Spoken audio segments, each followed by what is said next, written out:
media that way. And then you would take that same idea, and then you would scale it out to more media people, and then you would try to find more important electoral targets.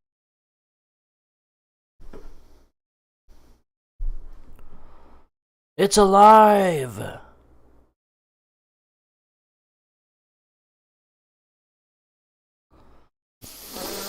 I don't want my camera on. I'm not gonna lie.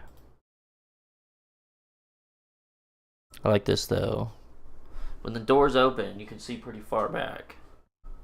You see all the trash. It's actually not that trashy, as we just cleaned. Hold up.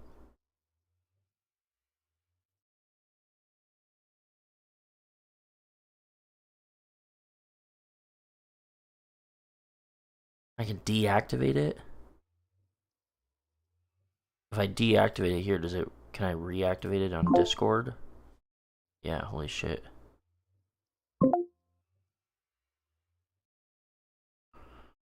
Okay. Oh, you can see it. Okay. Well, I don't want this on either.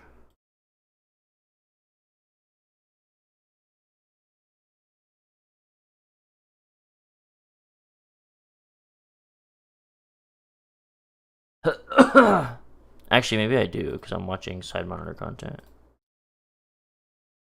Hold up. Show me this.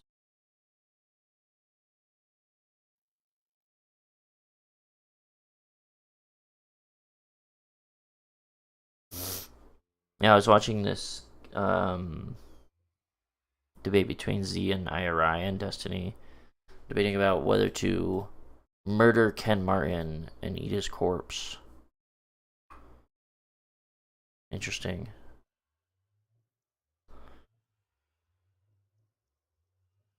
But he's also live, so I'm just gonna watch him. It's so funny seeing Hassan and Justical team up, considering these clips. Oh, was this when Justical was, I guess, my dick suck and not Hassan's? So I will watch that in a second. Sorry, I forgot. All right, let's catch up.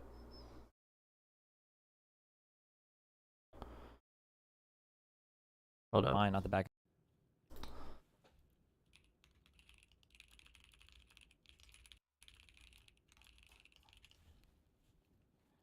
He said in the back of his mind, not the back of his car. Don't take it too literally. Wait.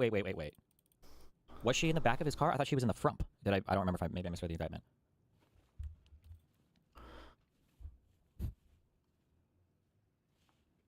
Wait. Fuck. How do I do picture-in-picture? Hold on. This photography guy always sends me shit that makes me second guess on my fucking lighting. Man, You're right, it was in the front. Oh, good. So there's nothing to do there, okay?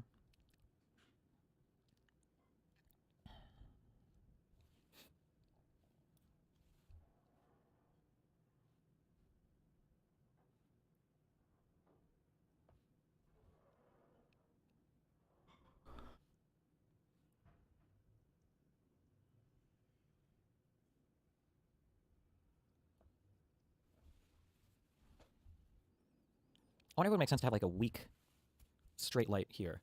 Like not diffused, not bounced, just like a weak. Maybe? I think we look fine. Okay.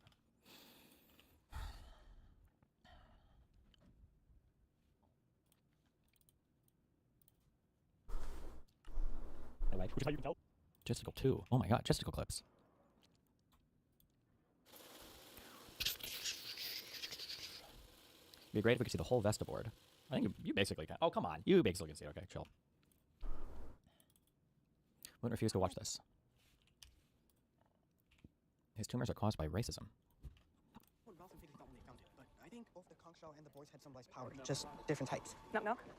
I hate to interrupt the creative process, but I have the results of your biopsy. Okay. New Amsterdam. Is that a real city in the U.S.? There's no way, right? No fucking way, dude. At the southern tip of Manhattan Island. It's not there anymore, right? It's New York? What? How loud am I? Pretty loud.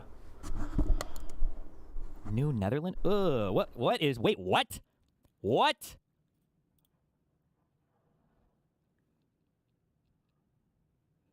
Oh, thank God. The English military seized control of New Amsterdam and renamed it New York. Hell yeah. Hell yeah.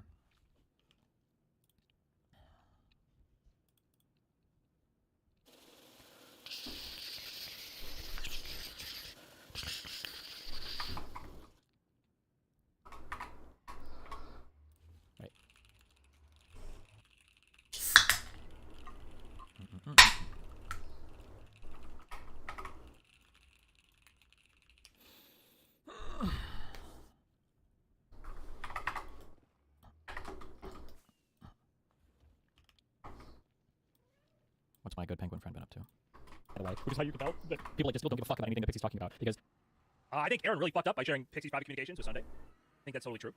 I've said that to Aaron's face. I've literally talked to Aaron about. I've literally said that to Aaron's face. I've called Aaron a fucking retard for doing that. I understand that Pixie might also not want to talk to me because I associate with Aaron. I don't think Pixie's wrong for that. That's their beef. I don't talk about Pixie to Aaron, and likewise, I just don't believe Pixie's not a topic of conversation, right? Keep the politics mostly. Anyway, there's nothing wrong with me being friends with both these people. You know what I mean? I don't have to cut off Aaron in this case. If Aaron were out here constantly trashing Pixie, I think I'd have a reason to say something, right? I think I'd have a reason to say something if I consider Pixie a friend. Aaron don't say shit about Pixie. Aaron don't say shit about any of this. That's why I don't feel the need to cut her off. If she was just silent, if she was just not doing anything, or sorry, if Destiny was just silent, not doing anything, I think it'd be weird for people to demand he cut people off, or people cut him off. But that's not what he's doing. He didn't just take it on the chin, his lawsuit, and go through the motions. take it on his chin? Pixie Substack accusing me of deliberately leaking my own revenge porn? I know this is not a serious argument by him. This is just their talking points. Been waging a fucking harassment campaign against Pixie the whole time. Aaron is completely embedded in this friend group. Was pretty sure she was in that fucking Sarker Discord server, okay? And is obviously back on Peaceful Stream and everything else. So like that's who Pixie's referring to here. But yeah, I'm pretty sure Kyle was just asking for like a lifeline or something because she was getting that Ghislaine Maxwell shit thrown at her consistently. They're expressing that fear of. True.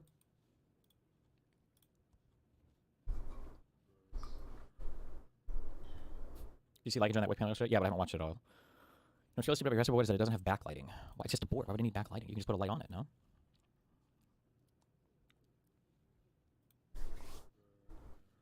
Type shit is pathetic. Let's not talk about your 15 minutes.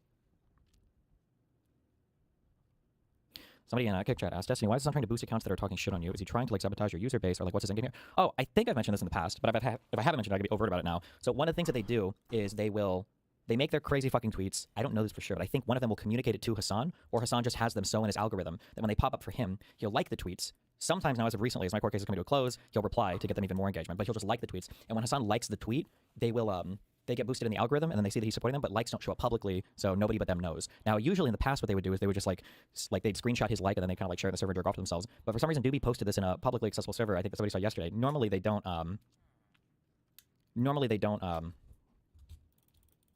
put those posts publicly or whatever. Yeah.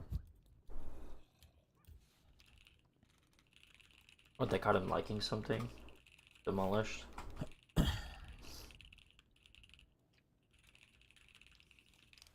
So his latest like post had 6 likes when he liked it. 6 likes. Yeah, they either pop up in his algorithm or people are sending him things to like. Just could be, but that's typically how they do. Destiny, your lighting issue is more about not having a key light. All your lights are above you, which makes all the shadows on your subjects too hard.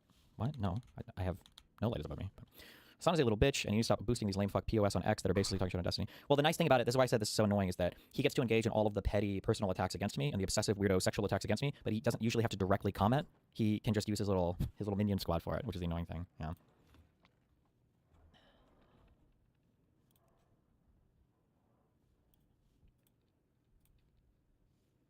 Back to docket.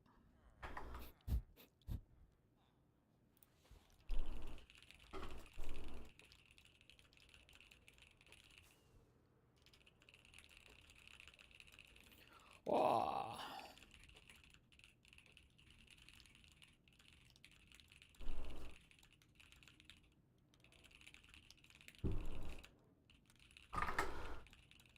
Is there something new in his court case? I thought there was something yesterday. Oh my god, I had it right there. Just go. Do you think Hassan is in No. a Snarker Discord with them? Or Absolutely not. No? You know how I know one? one? 6 like tweet. Because people Yeah, could DM two to him today. directly. But This is, I don't know what the fuck this is. New exhibit. Motion for sanctions. Defendant's spoliation of evidence. Excerpts of Bonnell's deposition. And a motion to seal. Crazy.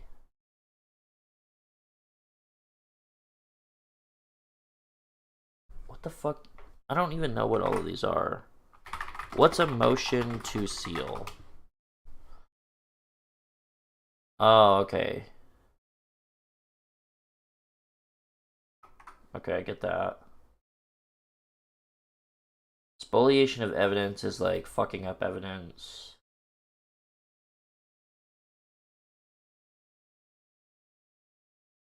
And then this one was yesterday. This is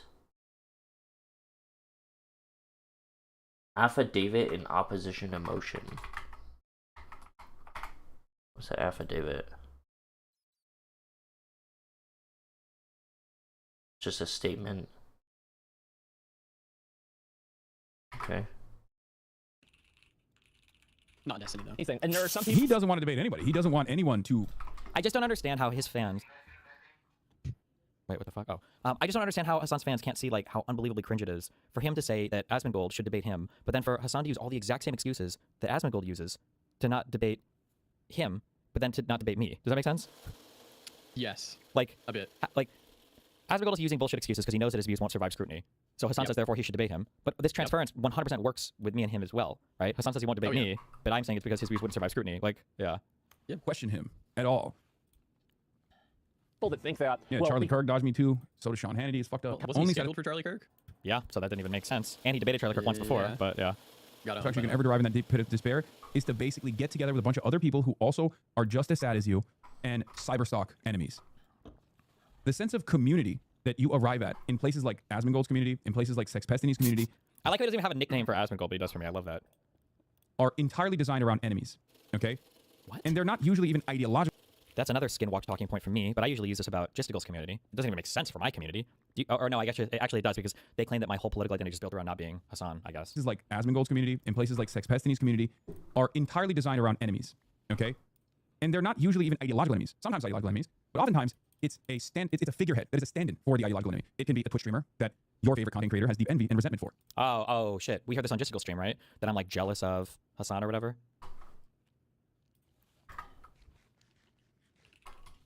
Attack him. You're attacking him to do politics. And I see this all the time with, again, Epstein's fan base, right? They're not normal. They spend every single waking moment like spamming clips to be like, let's go. There's actually a little bit of emotion around like, Hassan's in trouble. Federal government coming after him. Let's go. Let's fucking slam as many clips as possible on the timeline. Let's take a little bit. Let's chip away at his, high horse. Fuck this. Don't you think you should press these guys more for a debate? I feel like it's a big tell to not debate someone regardless of what it is. Yeah, 100%. This is going to be one of my new... I have like a bunch of things that I'm just waiting for the court case to end. Someday it will end. Someday. But one of it is going to be being unashamedly like pro-debate. I think it should be one of the biggest red flags in the world if your political pundit that's out there in the world can't have a debate. I think it should just be an expectation. Like it's the equivalent to... I think debate's a bad word sometimes. It's like a No, conversation. no, What you no, would think normally. no. You should be able to debate your ideas. If you feel so strongly about a thing, what the fuck else are you doing with your time? That we're out here earning millions of dollars and you can't defend your ideas in a conversation? What the fuck are you doing? What are you getting paid for? Like, log off. You don't have to stream 8 fucking hours or 10 hours every single fucking day. Take 1 day a week, do some reading, practice your argumentation, and go out. You should be able to do it. If you can't confront anybody in your ideas, I think that fundamentally the entire concept of like the marketplace of ideas and the entire concept underlining freedom of speech dies immediately. If it's really going to be the fact that nobody can have a debate anymore and everybody has an excuse not to ever debate, bullshit. I think it should be an expected skill. Much the same that if you're a president, you should be expected to be able to give a speech. You should be able to expected to have good relationships with foreign leaders. Like these are baseline expectations of the job. I think that if you're a hardcore political pundit, especially one who's online all day, you should be able to debate and defend your ideas. And if you can't, it speaks to the weakness of your ideas, I would say. Weak. Right? You didn't do anything. You didn't do anything. You didn't accomplish anything. Your life didn't get better. You just felt a sense of satisfaction because you're trying to drag others down to where you're at, and it's not going to even fucking work. With Asmongold, it's also me, but also beyond me. It's Would just framing it as a conversation be better? No, fuck these guys. No, because you're buying into their framing like debate is bad and evil and debate tactics. So then fine, learn better debate tactics. By the way, they don't even agree with that because nobody does debate tactics better than Hassan does. Like he literally, remember in the Mockler convo when he fucking unplugged Mockler with the whole I think you're just trying to debate me, bro thing to get him to not be aggressive against any of his talking points anymore? No, these guys are the king of fucking debate tactics and everything. random video game journalists, right? Random transgender content creators on the internet. That's where you're at, and it's not going to even fucking work. With Asmongold, it's also me, but also beyond me, it's random video game journalists, right? Random transgender content creators on the internet. There's tremendous satisfaction from kicking them down, kicking them down a peg while they're already on the ground, Yeah. A reminder that no matter how bad things get for you, it's always going to be worse with that person in that immediate moment when you're cyberstalking them, when you're A-logging them, when you're actually trying to ruin their fucking lives. Why is he using the term A-logging on stream? He is Yeah, so I thought that was entrenched. interesting. Yeah, he is so entrenched in my drama. I'm so He's curious watching your sometimes. shit. I'm so curious sometimes how much time he actually spends on it. It's so hard for me to imagine. Wasn't there like a leak in the past that he spends like a lot of his time Not looking a, at your shit when you got? not a league, but Melina told me they're mutual friends. Yeah, but it's I thought and this then- was like told from Will Neff or whatever. I don't well, yeah, remember to the whole Melina thing. personally. Yeah. Yeah. But then also, like I know Ethan Klein confirmed it. I want to say there was at least one other person who mentioned this, who was on a show with us and said, "I'm not supposed to mention this guy, right?" It wasn't the recent Your Rage thing; it was somebody else. But yeah, being able debate should be part of your skill set. Should be expected. Should be there. Needs to be an expectation that you can debate your ideas if you are a pundit who spends all day talking about them. Unable to defend your ideas in a conversation. Why should anyone take anything you say? Why should anyone take what you say seriously? Question mark. Question mark? Son knows this. That's why he always challenges who he perceives to be a weaker debate opponent. Pass. For me, debate's just a bit of a scary word because I think of like going into a debate with Pisco, and I know that he's going to absolutely fucking rape me at it. Why though? Because I don't think Pisco talks in good faith, and he talks around the situation and talks around the subject for like until you are like debating over fucking definitions and shit. Sure, but let's say that he wanted to debate with you that Elfen Lied was a better anime than One Piece. Do you think you would lose Sure. that debate? I don't know anything about Elfen Leads, but if we extrapolate this to like the ping pong anime versus One Piece, I think I would win that debate. Yeah. Yeah, sure. So, Okay, like, so it's it's, just- it's a subject matter, yeah. Like, if this was like a close call, I can understand. But also, just being frank about you, I don't think you market yourself as like a high power, like political pundit who's been doing this for years and years and years and years. You know? Oh, very much is Are getting we into gonna it. debate Pisco? That'd be crazy.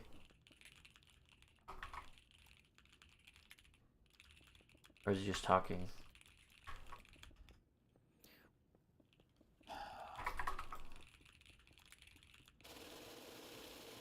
Okay. Piss Corporation. Yeah, Asmongold played the same game too before he got like super into politics, where he started saying that like debate was important and Assange should stop dodging me. But then as soon as Asmongold started getting more into politics, like, actually, wait a second, debate is really lame. I don't think anybody should debate. He didn't want to do it either. Destiny, what do you think about open book debate? Like, both parties have access to resources they can quote and make arguments off of. You're talking about like styles of debate and everything. I think that you can have conversations about it. That's fine, but like we're way far away from that. Like these people avoid all conversations. Like the reality is that Hassan's positions on like say like Israel Palestine would fall apart in seconds. Like he wouldn't be able to answer a single challenging question on almost anything. And it's not, you wouldn't even really be able to have a debate with these guys. It would just be a simple conversation, and then eventually they would just completely fall apart because they wouldn't be able to talk about anything meaningful. How did Ethan force Hassan to debate, and what made him do that? Because they had a show together. They had to have that conversation before the show fell apart. Wait, what is this? It's so funny seeing Hassan and Jessica team up, considering these clips. Oh, was this when Jessica was, I guess, my dick suck and not Hassan's? So I will watch that in a second. Sorry, I forgot. This is my true passion in life, is just A-logging Hassan, being unhinged, okay? I wasn't sure I wanted to... Listen, I get a little sad streaming sometimes. I'm like, why am I doing this? And then we get to watch some Hassan content, and I remember Was this before or after Jessica called the police and had Cherry locked up for 3 days for feeling suicidal?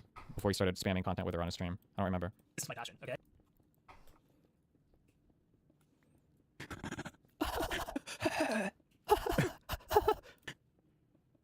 Oh man, I'm telling you right now, brother. When I say this shit is insane, okay? When I say this shit is like legitimately sad, Yeah. this is what I mean. Agreed. You still want to clip of Hassan fighting with the pro? I do. Agreed. Yes. I do So will agree. watch It's that. sad. Sorry, I forgot. This is my true passion in life, is just A-logging Hassan, being unhinged, okay? What does A-logging mean? He didn't even know. He didn't even know a year ago. And now he's using it in conversation. That's Holy funny. shit. I don't even know what that means. I wasn't sure I wanted to... Listen, I get a little sad streaming sometimes. I'm like, why am I doing this? And then we get to watch some Hassan content, and I remember that this is my passion, okay? Is it This 4chan where I wanna term? be. This is everything I want in life. Is right here, right now, all right? Before the leaks? November. Oh, because they leaked at the end of November 2024. True. Bro, this... That actually is funny. He had no idea. A term used to describe one's expressing disproportionate levels of hatred for someone, often including wishing them physical harm, usually for perceived crimes, in air quotes, they are guilty, in air quotes, of. The question I have always is like, why would you reveal that? You know what I mean? If like that is your legitimate point of view, why would you ever reveal that? Like, how hugboxed are you? How echo chambered are you into thinking that like, nah, this is fire. Like I'm going to admit to every single person that's watching right now that I would probably kill myself if it wasn't for the fact that I have a hyperfixation on a content creator who didn't even know I existed until this fucking very moment. From 4chan side, A-log is a term used to describe the act of overplaying or exaggerating the negative traits of someone lulls the at irrational levels. Jesus. What's so shocking about this incredibly pathetic display of someone voluntarily revealing that they are basically not fully human. You know, they've just lost their humanity in this process. And they're What was the before and after? Remember how he talked about how unhinged and crazy Bad Empanada was? And then he had Bad Empanada on his stream semi-regularly as he was watching his videos doxing everybody in my friend group. And then afterwards he went back to saying how unhinged and crazy Bad Empanada was. I've got more political education and entertainment watching your content versus MSM. To be honest, a lot of your content is more trustworthy because you do your research by your claims. Unlike Hassan, the just writes most popular for our left view. True. I am that guy. Live today at 1 p.m. EST. Actually, it's ET. Any moronic DGG fan asserting I am wrong can call in to debate me. I doubt any of them will, though, because I am better at argumentation than all of them. Is this a... I can't even... I think You're this gonna is a call in message. then, right? Apparently it's already live, but I have a talk with some guy in like 30 minutes, so I don't think I can. Shit. You got 30 minutes, right?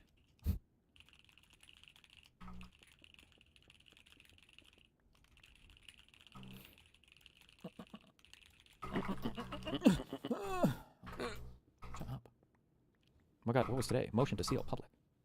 Oh, I watched the Z stream earlier. Oh, yeah? Yeah, I appreciate being able to have debates and good faith conversation, not about Israel Palestine. That was nice. Sure.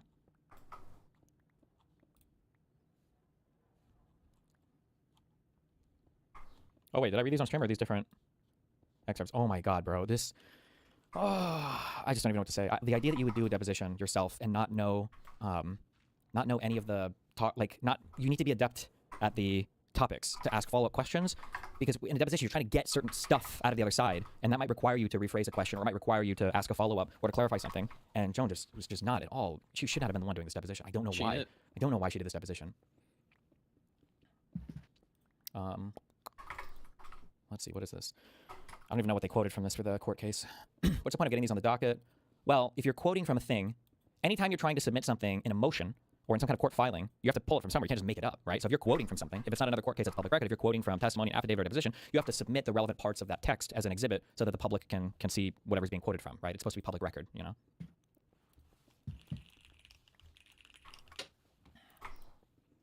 We're back on the record. The time is 11:26 a.m. I Control F and I went through, and I feel like this is illegal, and I will be pressing charges against our awesome videographer. She was there for both of our depositions. But when she asked me to speak slower, she did not write that in the record. Really? Now, I'm just saying, maybe that impacted my state of mind. But it's not there now, so now I just look like a crazy person. Like I'm making it all up. Before the break, Mr. Bonnell, we were talking about September 12th, 2020, and you're at the hotel with plaintiff. Do you recall whether at the hotel you said to her, is it okay if I share any of the videos you record? No. You don't recall? Not specifically, no. I'm sure we had a conversation about it, but I don't recall the specifics of the conversation. And at the hotel, you video recorded sexual interactions. Yes, not all of them, but some of them, yes. Some of them. How many videos do you record? I believe 3. How did you record them? With your phone, or with my phone. And were you holding the phone while you recorded? Yes. Oh, I don't know if they ever submitted this, or if this is part of any, I don't know if we put this in a filing, but she tried to ask me these questions like, did you intentionally record so your face would be left out of every video? I'm like, the fuck? Let's see, and then this is because this jumps from page 67 to page 215. I can't honestly say what day I did, but it was definitely prior to any litigation with the plaintiff. But your messages in May of 2025 are not deleted. Correct, because those would be after litigation. Yeah. And then, was that your custom to delete messages when you stopped communicating with people? Sometimes, it depends on the account. You didn't delete your side of the messages with Rose, did you? No. And you weren't in communication with her anymore, right? Kind of. Up until the time of the leak, you were in communication with her. I think we traded a message, maybe almost a year prior, just checking in on each other. The year prior, But you didn't delete those, oh, then it skips. She's asking me here about a link or something. I don't know. She asked a stupid question. I mean, a URL is a uniform resource locator. Would have pointed to a file online by the time I produced anything for this case. Oh, because she's mad. She's like, why are all of the files that the Google Drive's linked to? Why are those files all deleted or whatever? Why aren't they there anymore? Like, didn't you delete them after the court case or something like that? And I have to explain the difference between a URL versus like the file itself, I guess. I mean, a URL is a uniform resource locator. It would have pointed to a file online. By the time I produced anything for this case, those files are not existing anymore. No URL is pointing to any of these things or any of these things. It seems the machine made a slight error translating between the top and the bottom link. But I mean, for my production, it seems pretty obvious that both those links are identical that were produced. Yes. Oh, because they're asking me why these two links are different. This is like QE Farms theory, that I'm changing the links because there was like an optical scan error or whatever, an OCR error. So you're saying the machine? You just said, can you repeat the last part? So whatever scanned the URL and transferred it to another page, it looks like it made an error in translation. And in your experience, does that happen often? Yeah, it can with certain technologies. But if there was no error in the translation, URLs have to be identical, right? To be the same file? Oh, let me skip that. Okay, good one. Redact. Other archives have been created by Discord, like you can request an export from Discord, and other archives have been screenshots of messages. I can speak with specificity to a particular message if you show me one. Okay, we'll get into that. So Abby's declaration that she submitted to the court stated that sometime in February of 2025, she reviewed her Discord messages and discovered you deleted her messages to her, your message to her, including the message in which you sent her the video of Pixie. Is that correct? It's correct insofar as that's what she put in her declaration. Yes. Is that correct? That is what you did? You deleted the messages? 244. I deleted my messages with Abby sometime after our last communication before May of 2025, so sometime maybe at the end of 2024, based on what I saw earlier.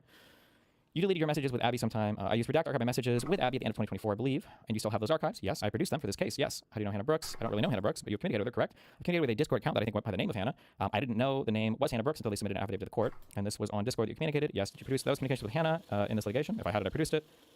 244 to 246. I produced anything that I processed, or anything I possessed, I produced, yeah. But you didn't produce any of your communications that you testified you had with Hannah Brooks. I would have to go through my bait stamps. I think I produced thousands of documents in this case. I don't remember, but if I had conversations with Hannah, I certainly produced them. Well, I'm going to represent to you today that you did not, because we have not received them. Is there a possibility you archived them? I mean, if they're gone, I would imagine I could have. Yeah, it's possible. Who is this person? Liquid Laugh? I'm not sure. So one of plaintiff's requests for admissions had asked if you deleted your games with Liquid Laugh, and you had said no, you had not. I don't recall. If you have my answers to interrogatories, I can review them, but I don't recall the specific answer to that. You will pull it out. This is request for admission number 12. Maybe we just stop there. Who is Dan Sullivan, a friend of mine? Is he also a professional partner of yours in any way? I would say so, sure. In what way? He's appeared on stream with me a number of times. He kind of streams with a friend of mine sometimes now. Oh, you're in here as a friend too. Oh, that is me. Good. Wow, there we go. On the record. Confirmed. Under oath. Can someone tell me who Hannah Brooks is? Hannah Brooks is another girl from the Discord server that tried to like bait honeypot me and then immediately went and spammed DMs into Discord server after deleting some of her side, by the way. Very cute. When was that? Maybe throughout 2024, maybe, yeah. Destiny, have they completely fabricated a spoliation thing out of not understanding how URLs work and an OCR error? Yes! Just and not understanding how CDNs work, and not understanding, yeah, look at their quote-unquote expert, that Jesus Pena guy. There is no spoliation issue. This is a fabricated issue. The spoliation issue that they're throwing up here is just to try to survive the MSJ. Or if they go on a really big stretch, some kind of adversarial reading, meaning the jury can assume that I deleted evidence to hide it, but like they have nothing for that. It's retarded. I'm producing 99.999% of the evidence in this case. They have nothing. They produce nothing for anything. Plaintiff requested that you produce all your communications between you and Dan Saltman pertaining to plaintiff and or the allegations of the amended complaint, and you did not produce any communications with Dan Saltman, did you? I produced all the communications I had with him that were relevant to the complaint, so you never discussed the plaintiff with Dan Saltman. Objection, it misstates the witness's prior testimony, but you can answer. Very explicitly, with a lot of people in my life, said that once the plaintiff had kind of assumed a more, I'll say, aggressive posture when she started threatening suicide, that I ceased communications with people about anything related to the plaintiff because I was uncomfortable carrying on those communications. This is true. If you don't believe me, go depose them. Ask them. This is absolutely true. But you received from Dan Saltman a screenshot of a message from plaintiff sent to Dan, didn't you? I don't remember that. Well, you live streamed about it. On the live stream, did I say that I'm sorry, was that a question? Oh, I almost answered. You need to ask a question, motherfucker. There was no question. I said you received from Dan Saltman a screenshot of a message that plaintiff had sent to Dan. It's not a question. Is that right? I don't remember if I received a screenshot from Dan or Dan posted it publicly somewhere. He could have posted it on Twitter. I don't recall 100%. Who is Kyla Turner? That was from 249 to 292, but you still have them, probably backed up, yes. So they removed from public access, correct? Were some of the videos, YouTube videos that you removed from public access, did they reference the plaintiff? I have no idea. Did you, after you received the preservation letter, did you place a litigation hold on your DGG chat logs? I'm not sure what a litigation hold means. Did you instruct anyone with access to the DGG chat logs to preserve them? That might be relevant to this case. I'm not sure. It's a chat room. I don't even know what answer. I don't even know what the fuck that means. Okay, plaintiff asked for the Google Drive in her document production request, and you did not produce it. I'm not sure what that means. The contents of the Google Drive. Andrew asks, the contents of the entire Google Drive? Peter says, the link. Well, that's a different question. The link to? The videos. Those would have been deleted 5 yeyears ago. Did you use a forensic collection tool, such as a Discord-specific scraper, or forensic imaging capturing software to capture the ESI from the Discord messages that are relevant to this case? Not that I'm aware of, no. So did you rely on manual methods like copy-pasting screenshots? No, I didn't do copy-pasted screenshots. That's what Abby did, funnily enough, which is their only one singular piece of evidence. These questions are so disconnected. She's just trying to like go down lines of questioning to try to get me on some weird shit, but she doesn't know the subject matter at all. And it's also just, these are all false. Like, I didn't do any of this. They really want this to be true. I don't know if because they're gassed up by Kiwi Farms or what, but like, it's just not true. I didn't hide or delete anything. That's Pixie doing that all the fucking time. Again, Kiwi Farms and Justical and all these people kept saying that Discovery would destroy me, Discovery would destroy me, Discovery, and now they produce nothing, I produce everything, nothing has destroyed me. And then now they were saying that the deposition would be the end of me. I would be destroyed in the deposition, and it's Pixie who answered 99 times. I have no knowledge of these logs, and unless they're properly authenticated, I can't speak to the authenticity of any of them or the contents of any of these messages. And then when asked over and over again, hey, just curious, why didn't you submit any of your messages with Aaron? Why do we have no message between you and Lauren? Me and Lauren actually never talked about this case at all, and for me and Aaron, I don't know. I gave everything to my lawyers. If you don't have them, I like 37 times, I think so. Oh, and I lost my phone. My phone was stolen last year. What ESI would there be for Discord messages? Discord messages on a file you have access to. November Mike 512. You are asking a retarded question because you assume that she has any idea what any of this means. I'm sorry. Yes, you are correct. There is no ESI. All of this is retarded. This whole point is just fucking retarded. That's why even when they keep saying the original Discord file, there is no original Discord file. Unless I was a Discord employee and I had like access to their servers, there is no original fucking file. It's just rendered text with HTML and CSS. So there's nothing. It's just fucking retarded. Too loud. Why didn't you Daubert the expert? I don't know how that process even works. I haven't gotten that far into reading about civil procedure yet. But I think we did a challenge where we cited the Daubert case. I don't know if that counts as a Daubert challenge or not. I don't know if we did that or not. Maybe we would. Maybe that'd be like a pre-trial thing. Your phone or the plaintiff's phone? Pixie says that her phone was stolen last year. Mm-hmm. So in one of your first declaration to this court, you stated that you used a program called Discord Log Exporter to export all relevant messages into an HTML file. Is that, you stated that in your declaration? I believe I remember it, yeah. And Discord Log Exporter is a third-party tool, right? Not affiliated with Discord? Correct. Did you generate or receive cryptographic hash values or metadata from Discord Log Exporter at the time of the export? No, I don't think there would be a meaningful way to do that. Are you aware that Discord itself provides an official avenue to request a copy of all your messages, a Discord data package? Yes, that was one of the things I referenced earlier. However, that data package only contains your set of the messages and not the other side's. Did you use Relativity or any other recognized e-discovery platform to preserve evidence from your laptop, computer, phone? No. Did you prepare any acquisition log describing the method, tool, collection data, ESI source, digital fingerprint of your Discord exports? No, I don't think that would be meaningful. So when you collected the materials in your production that you produced from Discord, you did not generate cryptographic hash values at the time of your collection, correct? No, but it would be meaningless to do so. Skip 7 more pages. On the Food Shop's livestream, okay. Now, which Excel spreadsheet were you referring to in that discussion with on Food Shop's livestream? I don't remember which one exactly, or if it was one I ended up submitting. But it was specifically about an Excel spreadsheet, right? It was about creating a hypothetical Excel spreadsheet, but I don't know if I ended up using that or even submitting that as part of the discovery, or if I used it. There were several methods I used to export data. So what method did you use to create the Excel spreadsheet that we looked at earlier today? ECF 132.6 on page 2. Yes, is that the Excel spreadsheet? It looks to me like I have sorted all of the sent messages to ABMC's Discord account, and then I deleted every message that didn't contain a media file, and then I sent or I put into a spreadsheet the timestamps for which I sent any media file to the ABMC Discord account. Did you use an AI tool to help you do that? Probably not for this. I don't think I needed to, no. So what Excel spreadsheet do you think you were referring to in that Food Shop's live stream? It's a long time ago. I don't even remember exactly if I was even successful in that. The audio was just me trying to merge my side of a conversation and another conversation, but both of them at different timestamps so to make it line up. I think one was written in like Unix code and the other was written in Universal Time code, so I needed to merge both files so that the conversation would be readable. Okay, and that Food Shop's live stream audio that we just listened to was September 2025. And your motion to dismiss came out shortly after that with the Excel spreadsheet. Well, I don't know if it was that. Wait, when you say that Excel spreadsheet, the one you're looking at. Okay, so there would be no reason to use AI to generate this particular spreadsheet, though. It looks like I did a simple search of a conversation history and deleted every non-media file message and then put those media messages in the spreadsheet. I don't know why I would have to use AI for that. Okay, let's. I want to play a video now. And then video plays. Skip another 60 pages. Why'd you skip so many pages, man? Well, these are the only ones they're citing from. This was the strongest material that they got out of our deposition. 6 hours. Yikes. Or 7. You've talked repeatedly today about communication with various individuals, right? Yes, and you deleted some of the documents, but not others, right?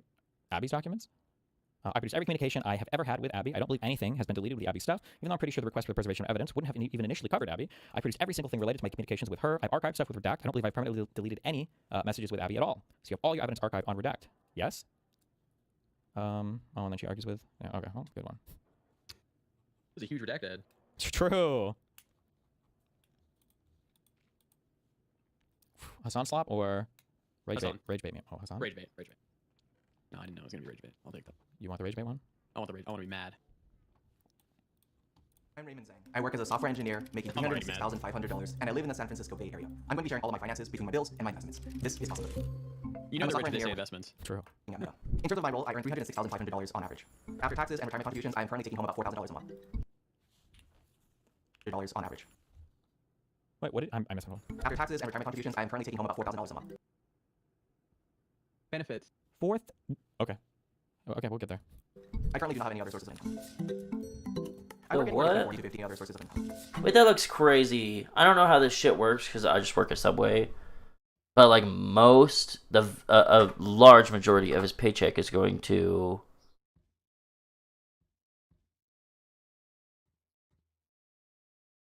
Is that a 401k? Oh my god, who cares? Oh, okay, we'll get there. I currently do not have any other sources of income. I work anywhere between 40 to 50 other sources of income. I work anywhere between 40 to 50 hours a week on average. Destiny, wondering what hashes they give you for their submissions. I don't even know if they gave us one, but if they did, it was just like hashed values of the messages of like her whole phone or something before. I don't even know, bro. It's so mean. It's such a meaningless question. I don't think we got any. But if there would have been one, it would have been a hash value of her entire phone. But we don't even get her entire phone, so it's not like we could even do a hash of our own to compare it. It's a retarded, meaningless question. It's so stupid and meaningless. In terms of my day-to-day, it can be really anything. My role is fairly dynamic, so I could be doing anything from software engineering and actual coding to some of the more sort of project management or product management stuff, as well as some data science sort of analysis. Prior to joining my current company, My read on that angle for that filing is basically to cast doubt on your recollection of what you had / hadn't sent to Abby from your hedged answers in Depot, and then basically use that to get the case to trial. You think that maybe, I don't know. Oh, no, I mean, she's trying to establish that I've deleted stuff that I don't have access to or something like that. But my logs are crystal clear. You can see everything. So it's, yeah. spent 2 years living in Dallas, and I moved here about 7 or 8 months ago, back in July 2025. In terms of base rent, I am paying $2,600 a month. Amenity fees are included in the base rent. Utilities will cost anywhere between $150 Damn, San Francisco cheaper than fucking Miami Beach. I'm just kidding. Miami, or I'm not just kidding. Miami Beach is insane. to $170 a month. My electricity bill here is about 50% higher than it was in Dallas, from about $20 to $30 per month to about $50 a month.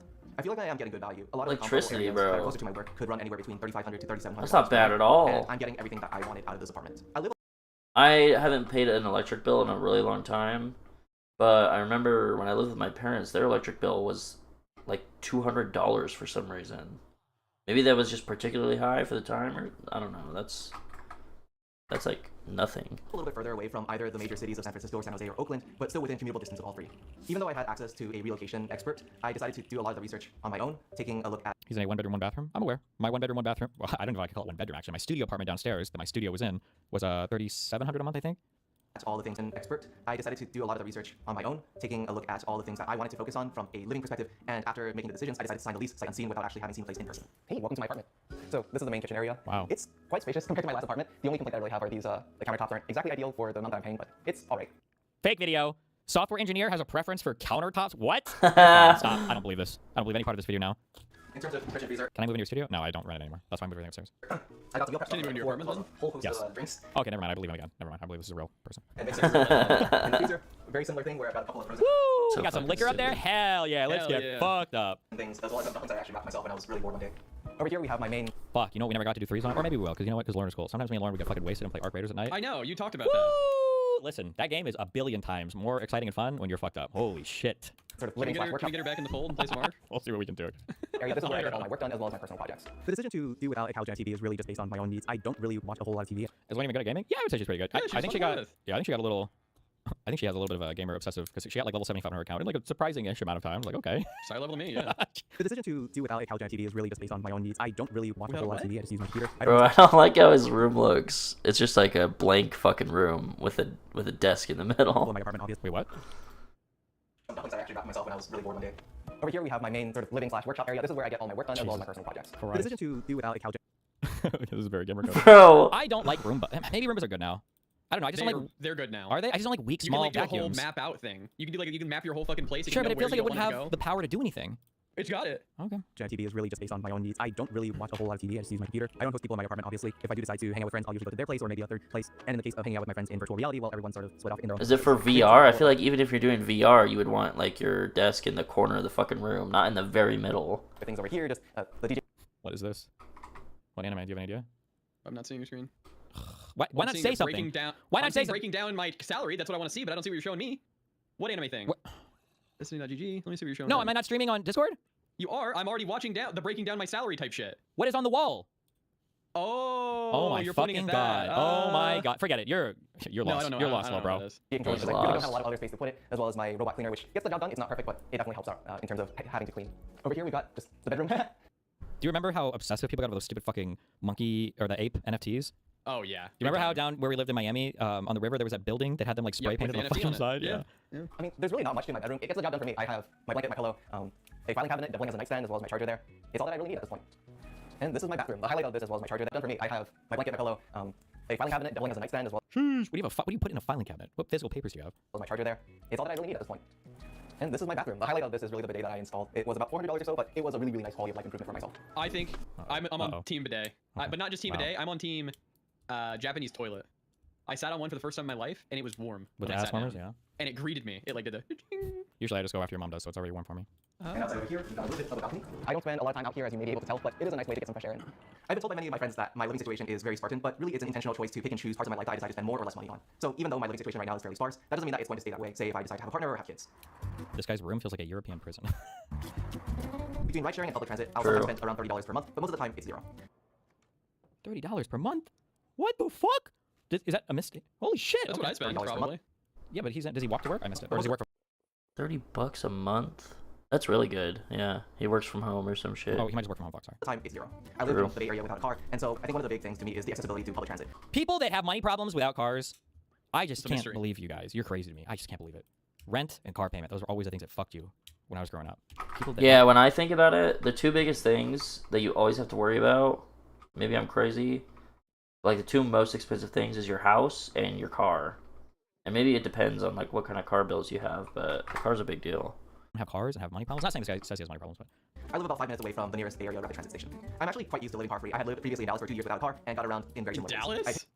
maybe if he lives downtown or works I from don't know how home. the fuck he did that. Works from home, maybe. I got this apartment also specifically for its proximity to all the things that I would really want to go to on a regular basis. So that'd be cafes, boba shops, as well as the grocery store. For those, I just walk, and for anything else, I would either take the public transit or, in certain cases, take rideshare. Our company, like many other companies around the Bay Area, have shuttles that go around the area, and I utilize those to get to and His company has shuttles to get people to work. What? It works for Facebook, yeah.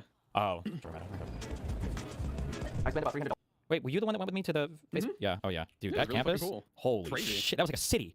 Yeah, see, You remember when we had to get on bikes to ride for like 10 minutes to get to the other part of Yeah. that place was crazy. And they like put people up there and shit, like it's housing. yeah, felt that like was it was a mini mine city. It was homes. Yeah. crazy. And I utilize those to get to and from. And that was like what, 10 years? 10, Was it 10 yeah, years it ago? was like 6 or 7 years, like 8 years ago. It was a long 8 time years ago. ago. I spend about $300 per month on groceries. I usually budget $75 per month for eating out, but I usually don't hit that maximum. There is no way. What is this guy spending all I his don't money believe on? him. This guy is actually managing his money pretty well. What the fuck? I used to get online delivery for my groceries, but not anymore given that it's so close to my apartment. I should stock up on some more instant noodles. What is he eating? If you live in San Francisco and you're eating everything for $300 a month, you're doing pretty well. Fuck off. Fuck out of here. In terms of what I cook on a daily basis, I don't really Is $300 cheap for a young man who makes this much fucking money? Who could be spending that much money in 3 days on DoorDash or whatever? One day. Sure. And then especially if you're drinking like certain types of sodas or whatever else, like yeah, you can hit that $300 a month pretty have quick. a set plan because of the fact that my company subsidizes both my breakfast and my lunch. Well, yeah, beef short rib, 1434, or 10. When did he say that? I should stock up on some more instant noodles. In terms of what I cook on a daily basis, I don't really have a set plan because of the fact that my company subsidizes both my breakfast and my lunch. Well, yeah, beef short rib, 1434, or 10.99 per pound. This is a cut that usually isn't super widely available in Western grocery stores, so always nice to pick some up from the Asian grocery store. In terms of dinner, I'll usually meal prep some sort of protein as well as vegetables, so that could be chicken, it could be some fish. It really just depends on my mood. There's herbal tea. This stuff is gas. Also a ton of sugar in there, but really good. So a pack of 6 for $3.99. The video lags every so often. It's annoying. Wait, is it really, or is it just that guy? I'm lucky enough to be in a situation where food prices have not really affected how I socialize or make these decisions around food choices. Mate, you make $300,000 a year. Of course, food prices aren't really affecting you. What the fuck? Alright, let's go ahead and make our way to the other grocery store. Round 2, let's go. In terms of cooking versus eating out, I am almost always cooking at home. I very rarely. Imagine shopping with a fucking Yeah, camera like, following two you. days- 2 times a day. Well, hey. We ran out of the large ones. Here's what I got at the Western supermarket. A loaf of white bread, a bag of white rice, a dozen eggs, a bottle of Coke, and a gallon of whole milk. Wait, I don't see this like on my OBS at all. In total, this came out to be $22.34. Now, this isn't necessarily what I would get on a regular basis, but it's just to give an idea of how much things cost in my area. What do you do for fun in your free time? That's an excellent question. In terms of what I do in my free time, there are really three major areas that I spend my money on. The first is finances, so really a lot about the credit cards and churning and that sort of thing, as well as my personal finances. There's also a big aspect of travel, whether that's domestic or international. Okay. And I am also an active participant in Oh, it's a kick issue right now. Okay. the furry community. I currently spend about $1,000 a year just for the privilege of owning the credit cards that I currently hold on to. In terms of my hobbies, I generally spend between $400 and $500 a month across all of them, though in certain cases I will spend a little bit more money, and I'm currently saving up for Never mind. I'm sorry. I understand why now. Okay, there's a fire guy. Despite his high salary, he lives minimally, saving aggressively with the goal of retiring by age 30. 30 is pretty aggressive, but like 35, I bet this guy could do it. Damn. Okay, that makes more sense. All right. I'm sorry. This is not a rage bait video. I thought this was going to be like a like one of those like I can barely afford to live with $300K a year, and because I live in San Francisco, but I understand why now. Okay. Fire is financial independence and retire early or something. Yeah. pursuit. On average, depending on where your maker is, as well as how reputable they are. King. You know what? King. What king? Fursuit He just puts that out there. Yeah. Problem? Problem? And I generally spend between $400 and $500 a month across all of them, though in certain cases I will spend a little bit more money, and I'm currently saving up for a fursuit. On average, depending on where your maker is, as well as how reputable they are, a fursuit will generally cost between $4,000 to $7,000. The furry community means a lot of different things to various people. To some people, it's a way of expressing themselves, sometimes in adult ways, and other times it's just a way of designing a fictional character. And Oof. That feel when you're some fucking loser making like $45K a year doing some random shit, like spending all your free time shitting on these furries online, and any one of these guys could be a San Francisco engineer. 10 times your salary. sort of living in a bit of a mascot costume for a while. To me, being part of this community really means designing my own characters, as well as embodying them in the form of either commissioning art, or in some extreme cases, commissioning fursuits. And all of this faux fur, or at least part of it, will eventually end up on the head. This is a bigger part of the project, especially since I'm not super familiar with sewing, but it'll eventually end up on there. So my character currently is a bit of a cyborg hybrid between a canine as well as a robot, known in the community colloquially as a protogen. I think That's pretty for, cool. for really anything mentioning furry in the furry community as well, because of it being a sort of historically marginalized community in the social space, there are a lot of concerns around doxing, as well as in general people not necessarily being super comfortable with being public with this. I just happen to be one of the stupid people that decided to go public with this. I don't really spend a lot of money on improving my finances. It's more so of a lifestyle choice to take a look at credit cards and the perks that they offer and whether or not it's really worth it to me. In terms of maximizing your value for the points, this is really a process of trying to earn those points in the most efficient way and spending those points in the most efficient way. Generally, in terms of earning, you're going to be getting those from sign-up bonuses rather than everyday spend, and in terms of actually cashing in those points, you're going to be trying to look for value where, say, maybe a business class ticket might be $5,000, but only $2,500 worth of points. Wow! I was fortunate enough to grow up in a household where my mother was very financially literate, and she was actually the one that got me interested in credit cards and training in the first place. The most recent trip that I did was to Southeast Asia, so Singapore as well as Malaysia. I was fortunate enough to bring my dad along as well as my sister. I have health insurance provided by my employer. I'm currently paying for a high deductible plan, and I spend about $17 per month. I currently do not have any recurring healthcare costs. In terms of staying fit, my apartment has This guy's a San Francisco programmer, not even on amphetamines. What are you doing? What? the gym, but in case I'm lazy to do that, I also do You're not body even fitness, trying. and for cardio and aerobics, I do dance. One of the big parts about the furry conventions as well are the raves that happen in person, and there are some people there that know how to dance. Problem? In any given month, I will save anywhere between $5,000 to $20,000. In terms of that large range, it really depends on whether or not my God damn! A month! 5 to 20,000 a month! 401k is maxed out, whether or not I have any stock vesting, and whether or not I have any bonuses. That's a In terms of lot. maxing out my 401k with my employer, I contribute $24,500 up to the maximum limit that I can contribute. Bro, alongside he my put employer. that. In addition, 1-to-1. He put that in his benefits. He said that there was like 7,500 that goes towards benefits, and his savings were like counted as part of that. Match on? Oh, because of the 0%. God damn, that's so much money for a 401k. Oh my god. to that, I make after-tax contributions all the way up to the IRS limit of 70. 250 $250,000 from his employer for free. We gotta shut these tech. This is why, guys, don't forget this. This is why you should never feel bad for these guys when they complain about tech layoffs. These guys can pay way too much money, okay? All right, fuck. We'll finish this video later. I have to talk with this guy. I'll be back with you. Be careful.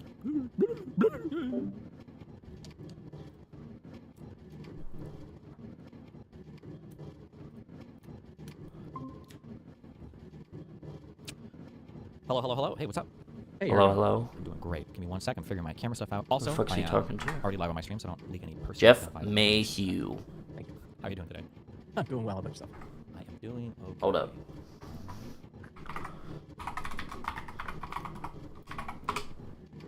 Who the fuck is this guy? Where's my camera not showing? Hold on. Is it this one? Oh, I see. Wait, no, I don't see. Oh, there, wait. Oh, okay. You can see me? I can see you, Okay, yeah. Gotcha. Cool. All right. Okay. Let me figure out how to put you on stream. I don't usually use Google Meet. I usually use Zoom, so this is all your fault, all right?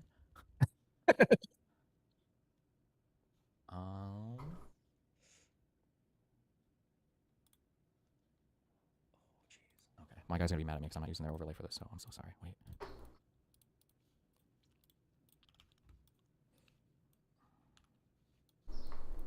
Hold on, almost. We were talking today about the concept of uncapping the House of Representatives. Yeah. Yeah. Yes. Would you like to? How do you want people to know you by? Can you do a quick introduction while I set this up? I'm Jeff Mayhew. I'm just a regular citizen who saw a problem and is trying to do something about it. I believe in representative democracy and self-government, and I believe that this is an issue that every American should take up. Cool. I own a small business. If that's what my day job is. I print T-shirts. So Awesome. Oh man, or maybe not awesome. I guess has that been really brutal lately? I mean, it's just life, you know. True. Okay. Are you if you don't mind me asking, how long have you done your business for? Since I was 19, so about 20 or a little over 20 years now. Oh, cool. Okay. Do you say how many employees you have? Right now, I only have 6. At a point, I had 15, but I scaled the company back in order to kind of do 2 things at once. Gotcha. I always find that for small business stuff, one of the hardest transitions is because typically if you're in a small business because you're passionate about what you're doing, and getting to that point where you start to grow and you need to start handing off tasks to people is like the most challenging thing to actually do. It's very because it's to some extent it's your baby, and then it's hard to find people you trust to do the same quality work and everything. And yeah. No, that's very accurate. Same thing with a political organization. Yeah, I can imagine for sure. Okay. All right. I think that we're just going to make this work for now like that. Okay. All right. What's up? How's it going? Okay. We were talking today about uncapping the House. You are an ordinary citizen. You feel like this is an important issue. Are you aware of my positions on this at all? Have you heard me talk about this at all? I am not aware of your position on this. Okay. I feel like, from what I've been told, you're open to the idea. Gotcha. So I am I believe in the system, the structure. So I like the concept of like the Senate. I think that I'm okay with the concept of like the filibuster. When I say okay with the Senate, I mean like 2 votes per state. I think I'm kind of sort of maybe okay with the Electoral College. A lot of these things I can be kind of moved on. But with regards to the House of Representatives, I'll let you sell me on the idea, and then I'll give you some of the most common pushback that I hear or pushback that I might have on it, and then we can go from there. Yeah, go for it. All right. Sounds good. You want me to sell you right now? Yeah, go for it. Sell it to me right now. Yeah. So, I mean, think about it this way. You've got Sell me business, this right? We're pen. just talking about business. I own a small business. You scale your business. Now you grow, okay? Your customer base triples over the course of, let's say, 10 years. Are you going to hire more people to take care of those customers? Customer service representatives, if you will? Or are you going to make the people that you already had there take care of them? Because it's essentially what we're looking at. We had a population of about 100 million people in 1929 when the House was capped. Since then, the population has tripled. But the representatives, the people that are supposed to interact with us, to inform us, to listen to us, to make decisions based on our, what we want, that's remained the same at 435. The federal government and the executive branch has grown substantially since that period of time because things still need to get done. Government still has a purpose in society, yet it is the people's ability to check that government and keep it balanced that really matters. And right now, we can't do that. The people in Congress are overworked. They don't even understand. They're so deep underwater, they can't see what the problem is. And the people outside of Congress can't get them to listen to us. You can try to get a meeting with them. It took me almost 2 years to get a meeting with my representative. The representative actually changed from not from a different party, but from one person to another person because Wexton retired in this period of time. I had to drive to DC regularly once or twice a week to request a meeting before I was finally granted a meeting to sit down and talk about something that's baked into the Constitution, representative government, growing the House with the population, which we did for the first 100+ years of our existence until we wrote this bill in 1929 that limited it. Okay, actually, I totally lied. I have no idea why somebody would be opposed to uncapping the House of Representatives besides like horrible partisan reasons. I'm curious, I guess, in your kind of adventures in this, who do you find from the left or the right who usually gives you more pushback against this? And then when it's the right, why do they usually push back against it? Sorry, maybe both sides do, I guess. Yeah. So I don't get a lot of pushback. I get a lot of apathy. People just don't believe things can get better. The only pushback I really get sometimes is people will say, "Well, they're corrupt, right?" And when they say that, they actually mean their side of the other side of the aisle. They're not actually talking about everybody. They say they're corrupt, they're bad. Why would we want more of them? And I'm like, well, it's more of them is more of you, right? Like you're giving yourself more power. You're giving yourself accountability over those people. You're saying that you can't hold these people accountable right now, and I'm trying to give you a method on how to do it. And then people, like I said, it's apathy. People just don't feel like things can change. They feel so, I don't know, upset or distrustful of the current system. They've never really lived in the system the way that it was kind of designed. I mean, we bear the fruits of that system. Our life is comfortable. We are safe because of the system that we live in, but we've never actually lived in the system the way it was supposed to be designed. So they don't really have a clue. We all have our experiences and our knowledge from what we read, but until you actually like live it and feel it, do you really understand it? Yeah, I mean, I agree with you 1,000%. I feel like a big issue right now that's probably been plaguing us, especially for the past decade, if not longer, I'll try to keep this a little bit apolitical or nonpartisan at least, is I feel like there's been a general trend that's pushed a lot on social media of this very cynical, nihilistic view of government. Not nihilistic, but very cynical view of government. So it's always corrupt, it's always rigged, there's always lobbyists, it's always terrible, and therefore they never have our interests at heart. They're always trying to screw us over. And I feel like when everybody comes at it from that perspective, it's very hard to try to suggest any changes because people are just like, well, what? So instead of 435 rigged congressmen, now we're going to have 900 rigged congressmen. And yeah, like starting from there is very difficult. And then the second issue is because we're so hyper partisan today, I don't know if people are aware of like what representatives are supposed to be. Like maybe what they actually are, unfortunately, right now, is it feels like it's just like a party vote, basically. And then some people think that they're maybe supposed to be kind of like for your state. But like what you said, that's not really true. A representative is supposed to represent the people in the district that they live in. And the reason why we have districts is because even in Florida, I live down in Miami Beach. My interest as a citizen of Miami Beach might be way different than somebody who lives up in Ocala or lives over in Tampa or who lives way up in Jacksonville. And representatives are supposed to represent those interests instead of just strict party line votes. I feel like overcoming those two things, like the misunderstanding of representatives, what they do in government, and the kind of that cynicism is a big part of getting people to say, like, we should probably just have more representatives, like you said, to accurately represent the people in the United States who are supposed to be represented by their representatives. Yeah. I tell people all the time, representation, right? Your representatives, they have like three main jobs or three main responsibilities. It's communication, right? Listen to inform us. It's responsibility, it's power, right? By going to Washington and speaking for us, they make decisions with power. And then it's responsibility. They have a responsibility to us and to the country at large. Because I think this is where sometimes it gets a little skewed because, you know, you mentioned like, well, it's not necessarily a state, it's the people in the district, but it's also the whole country. You're part of a larger body. You have to make decisions based on, you know, everything that's going on in the world to keep, you know, us safe and productive and moving forward. And I think of it like, you know, democracy is great, right? But like democracy run amok is not necessarily great. Like I don't want to vote on everything that takes place because I don't know everything and I'm never going to know everything. But I do want somebody who is working on those things, that's educated in those things, that can inform me about why they voted the way that they voted and why we should do these things to be in that position and speak for me. I want that. And I want to be able to get a meeting with that person and have an honest conversation to get an idea if they can be trusted, if they are putting in the work, the diligence to read and study on the issues that need to be done. You know, like those type of things are really important. And I think what you said is dead on, is like, we don't see representatives the way that they are. They're on TV doing like news hits. Like they're like a micro celebrity at this point. And here's the thing, if you don't like that, then increase the number of them, because then they won't be able to become a celebrity as easily, right? Because there'll be so many more of them, they'll be diluted. Their individual power, their celebrity goes down when you increase the size of the house, and your power as a voter goes up. And theoretically, hopefully, even on those lines, you know, like if you feel like lobbyists have too much power over the people in Congress, well, imagine if they had to lobby for, you know, 1,000 members of Congress instead of just 435. Somebody posted a question in chat, and he said, how would party unity be affected when there's many more members to corral? Would it become harder to build coalitions to get things done? I think the answer to that is kind of like yes, but in some ways it should be. Like you want your representative advocating for not just the party's interest, not just like your interest as a member of the party across the country, but like you said, like as a member of your specific district that might have needs that are different from the party, the country, or even other people in your state who are of the same political party. But I think we've like totally lost that part of the conversation politically in the United States. So it doesn't surprise me when you say, unfortunately, that voters are super apathetic about, you know, uncapping the House. Yeah, so there's two books that really touch on what you just talked about there when it talks about like coalition government, right? Because that's what we're kind of like a coalition government. It's Philip Wallach's Why Congress and Lee Drutman's Breaking the Two-Party Doom Loop. And in Philip Wallach's book, he talks about how successful the Civil Rights Acts were, or how they were successful in getting passed. And basically, we just let everybody speak. We let everybody have their say. We voted on it, and we had the votes, and we moved the country forward. And then in the two-party doom loop, Lee talks about how back then, when the representation ratio was closer to like 1 in 400,000 compared to 1 in 800,000 like it is today, we actually had a secret four-party system, right? Because there were liberal Republicans in the Northeast and conservative Democrats in the South, right? And these two groups would swing back and forth between the two major parties to pass legislation to get things done. For example, you know, the Civil Rights Act, the conservative Democrats did not vote for that, but the liberal Republicans, it did, right? And what it is you got to think is like, we've all been in a group scenario with people that think differently than us. And there's always things that will bring the majority of good people together, right? If you have a large enough group, that will happen. If you have too large of a group, you might get so much arguing you never get to vote on anything.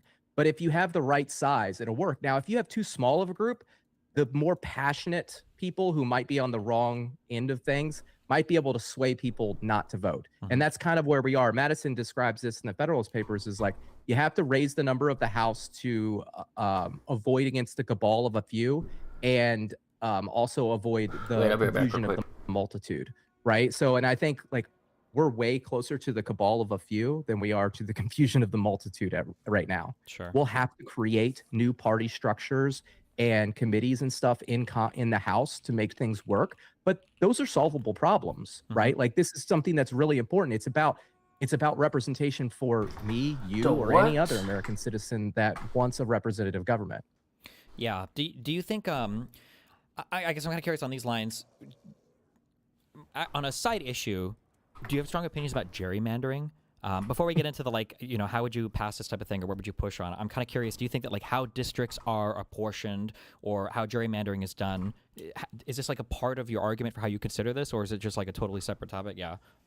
So if you increase the size of the House, you're going to limit the incentive for gerrymandering, right? Because now you have more House districts. It's going to be harder. You're playing a numbers game, right? And you're trying to get more people on your side in Congress than the other side, so you can control the legislative body. Yeah. So simply expanding that makes it more difficult. Shrinking the districts also makes it more difficult to know if your gerrymandering is going to be successful because people move so frequently. If you shrink your district too small and there's a big population shift, you might have actually made things worse for yourself than better. And these are things that, because ultimately gerrymandering is fighting over power. Okay, that's what it is.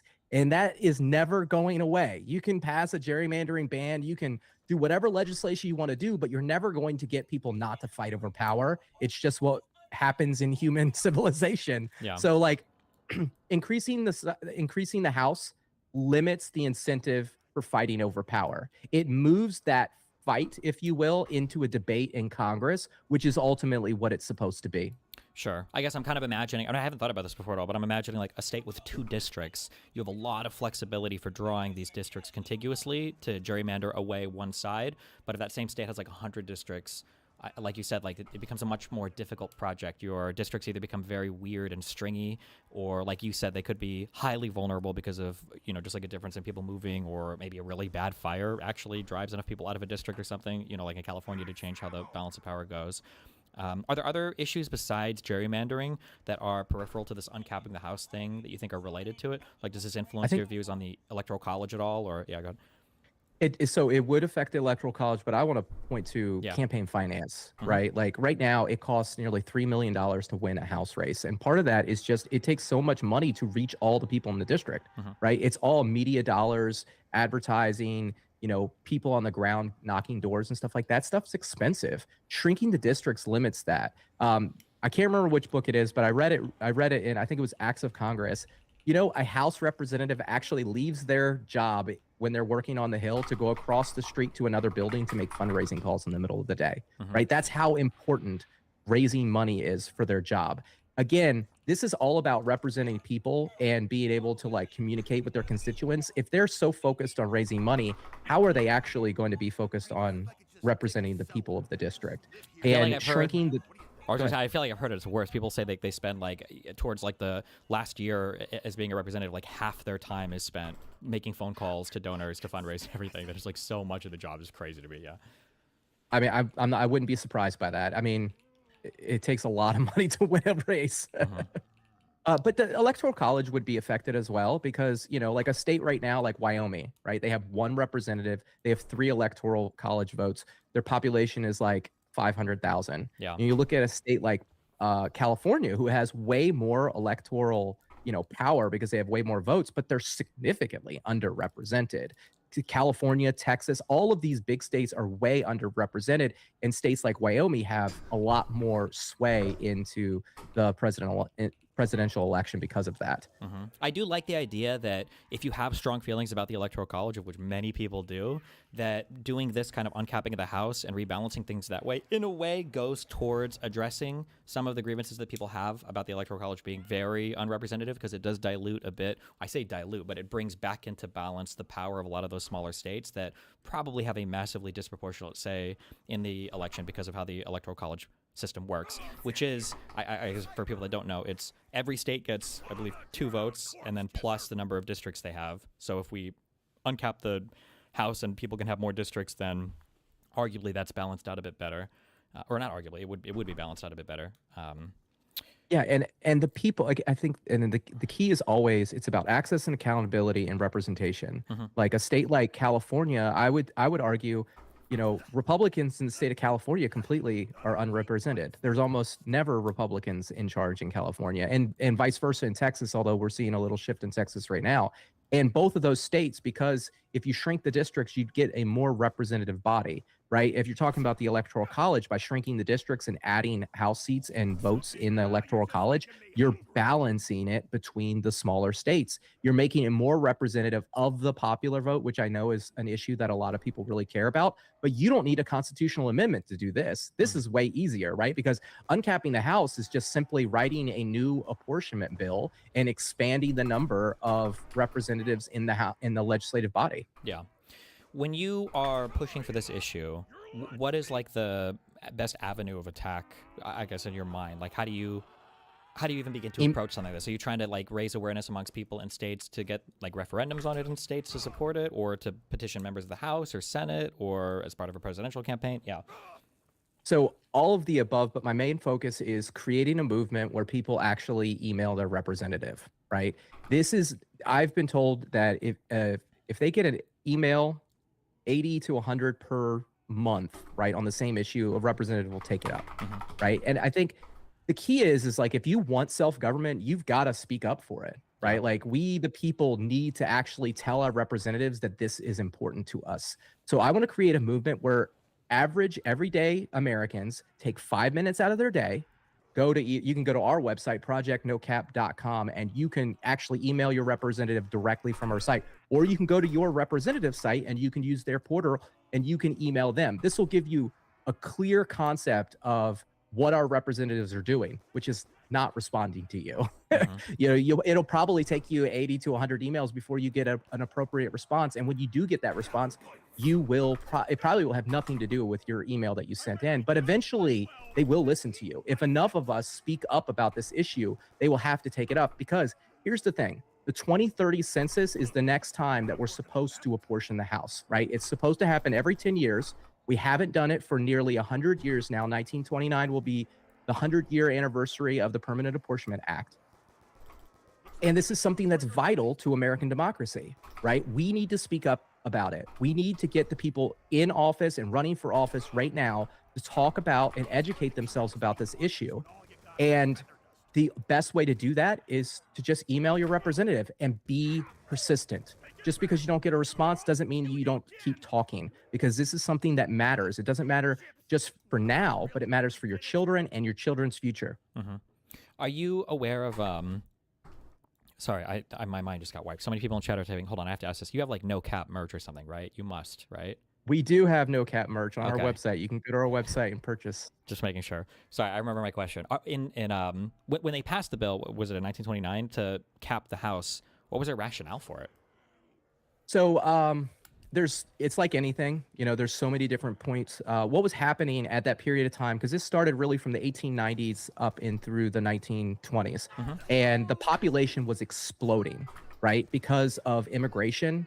There was also World War I that was going on, where a whole bunch of people were overseas. So you had these population shifts that was really dramatically increasing the size of the House, but also shifting representative power all across the country. It was the 1920 census was the first census that recorded a population over 100 million and more people living in urban areas than rural areas. So you can imagine a lot of like people that were in the House were threatened with losing their jobs. So there was a big argument over, well, should we count all the people in the country or just citizens, right? Because if you go back to the Constitution, it's all persons, but it's all persons because of the slavery issue. We didn't want to put citizens in the Constitution for a couple different reasons, some good, some bad, right? But like, we're living with the results of this. And then, it was like, some people thought that the House was too unruly already. They thought there was already too many members in the House. So, there's various different reasons why. Ultimately, you couldn't get it passed. The Apportionment Act did not pass after the 1920 census, and they debated this for 10 years. And finally, they just gave up. They wrote the Permanent Apportionment Act, and here we sit today. All right. Do you know if certainly you must have. Do you know who Mr. Beat is?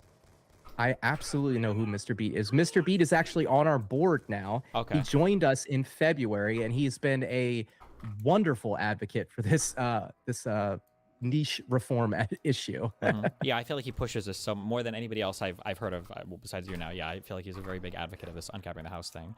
Would you be in favor of setting like a new apportionment to like 1,000 or 970 or whatever, or do you want it to just be completely uncapped and then to just scale up as population grows? So the organization's answer to that is we want to repeal the Permanent Apportionment Act and force Congress to do their job. Okay. My personal opinion is like we need to set some sort of representation ratio for the House to continue to be apportioned in the future. Gotcha. And I think somewhere around a 1 for 400,000 or a 1 for 500,000 ratio is pretty good. Sean Casten has a bill right now.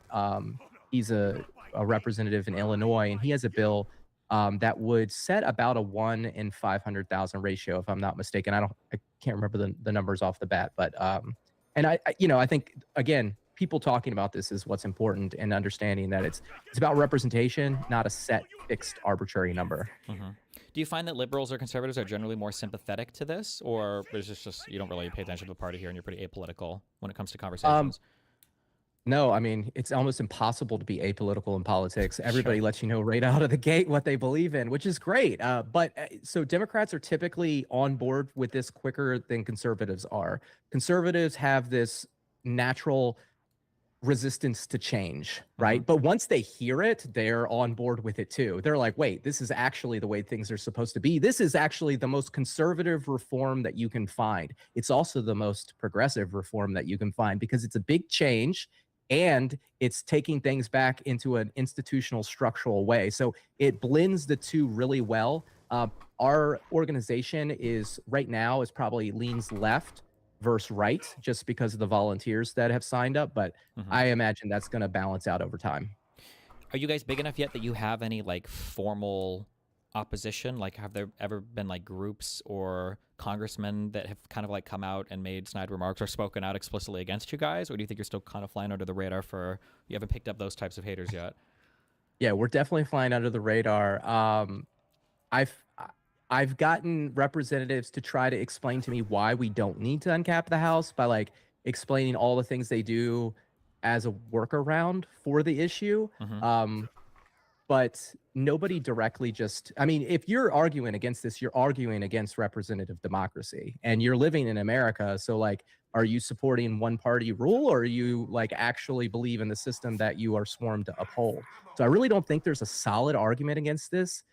There will be a solid argument for like maybe a limited raise as opposed to a larger raise. But that is going to come after 2030. Sure. Okay. Well, damn, I feel like that's most of the bases. What else? Are there any other like what would I say, like issues that kind of move hand in hand with this? Like I mentioned the gerrymander thing earlier, kind of the electoral college. Are there any other big reforms or small reforms that you think kind of go hand in hand with this, or any issues that you push alongside this one?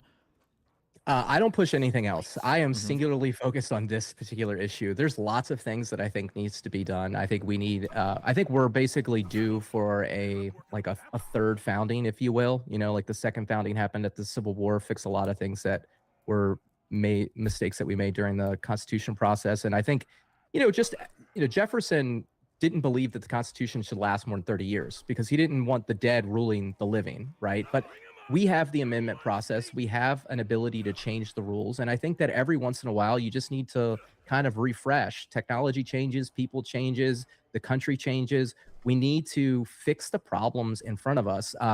Particularly if I was in charge, I would work on a constitutional amendment for immigration. We need a process that everybody is okay with to let people into the country and make sure that they are safe, because illegal immigration hurts immigrants just as much as it hurts American citizens, right? Like if this happened in the 1910s and 1920s, I think, again, immigration was a big part of why the House was capped originally.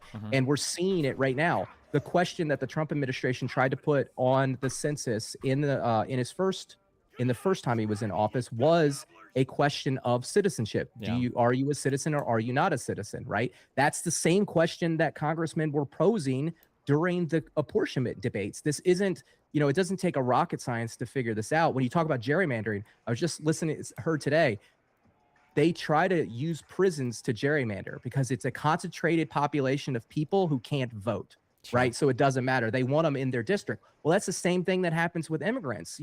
They bring in immigrants to their districts so they can secure their power in the House of Representatives. It doesn't mean that they actually want to take care of those people, because if they did, they would find a way to get them the right to vote, to get them a right to representation. That's what our government was founded on. And everybody that's here should have that ability. How long have you been pushing this issue? Like, how long has this been kind of like a project for you, I guess? So I took up this issue. I ran in the Republican primary for Congress in 2022. And I didn't get very far. I was just kind of learning. And then I joined No Cap in 2023. And last year, I just basically, it's just me and another guy at the time. I was just learning what to do. Because like I said, I'm a small business owner. I'm a father of 5. I didn't go to college. This isn't like something that I foresaw myself doing at any point in time. And I took the year last year to learn, educate myself on how to build an organization like that and like this. And this is kind of our first year really taking the plunge to like really make this a big issue. Our goal is to get this talked about in the 2026 midterms. Everybody running for Congress should have to talk about this issue. It is the most important issue out there. Okay. I agree. I feel like, yeah, I feel like there are a couple of, I hate even that I don't know why you're saying kind of like a niche issue. There are some things that I feel like are like should be more important, but they are kind of niche issues. Like I feel like statehood for territories is a thing we don't talk about much, especially concerning DC and Puerto Rico. I feel like it's kind of weird the kind of state but not state status that these places have sometimes. Trying to think of anything else. Yeah, are there any other thoughts, feelings, ideas? Yeah. What do you think? What do you think our opposition is going to be? Right? Like you've spoken to politicians and people out there before. Like you got a feel for this. Like help me understand what I'm getting into. What do you think my biggest opposition is going to be going forward? Whatever I think of, I think unfortunately you're absolutely correct that like whatever the opposition is, 85% is going to be just apathy. I think people don't really know how our government works. Not to knock you for running as a Republican, but I don't think that like Trump knows how the government works. I don't know if anybody really knows the structure of any of these things. So when you're trying to push for like a reform to the House, I think that people just aren't aware. Now, it might be that you could sell it more, I imagine, as a pet issue in different areas. You mentioned that conservatives in California, probably don't feel very represented. They probably definitely don't after the recent gerrymander that California did in response to Texas's gerrymander. But like, I imagine you could sell that idea to them as a form of like, you just got all of your seats taken from you. Wouldn't it be better to kind of protect against that? Or wouldn't you want to feel like you have representatives in Congress that are representing your issues and not just national level ones?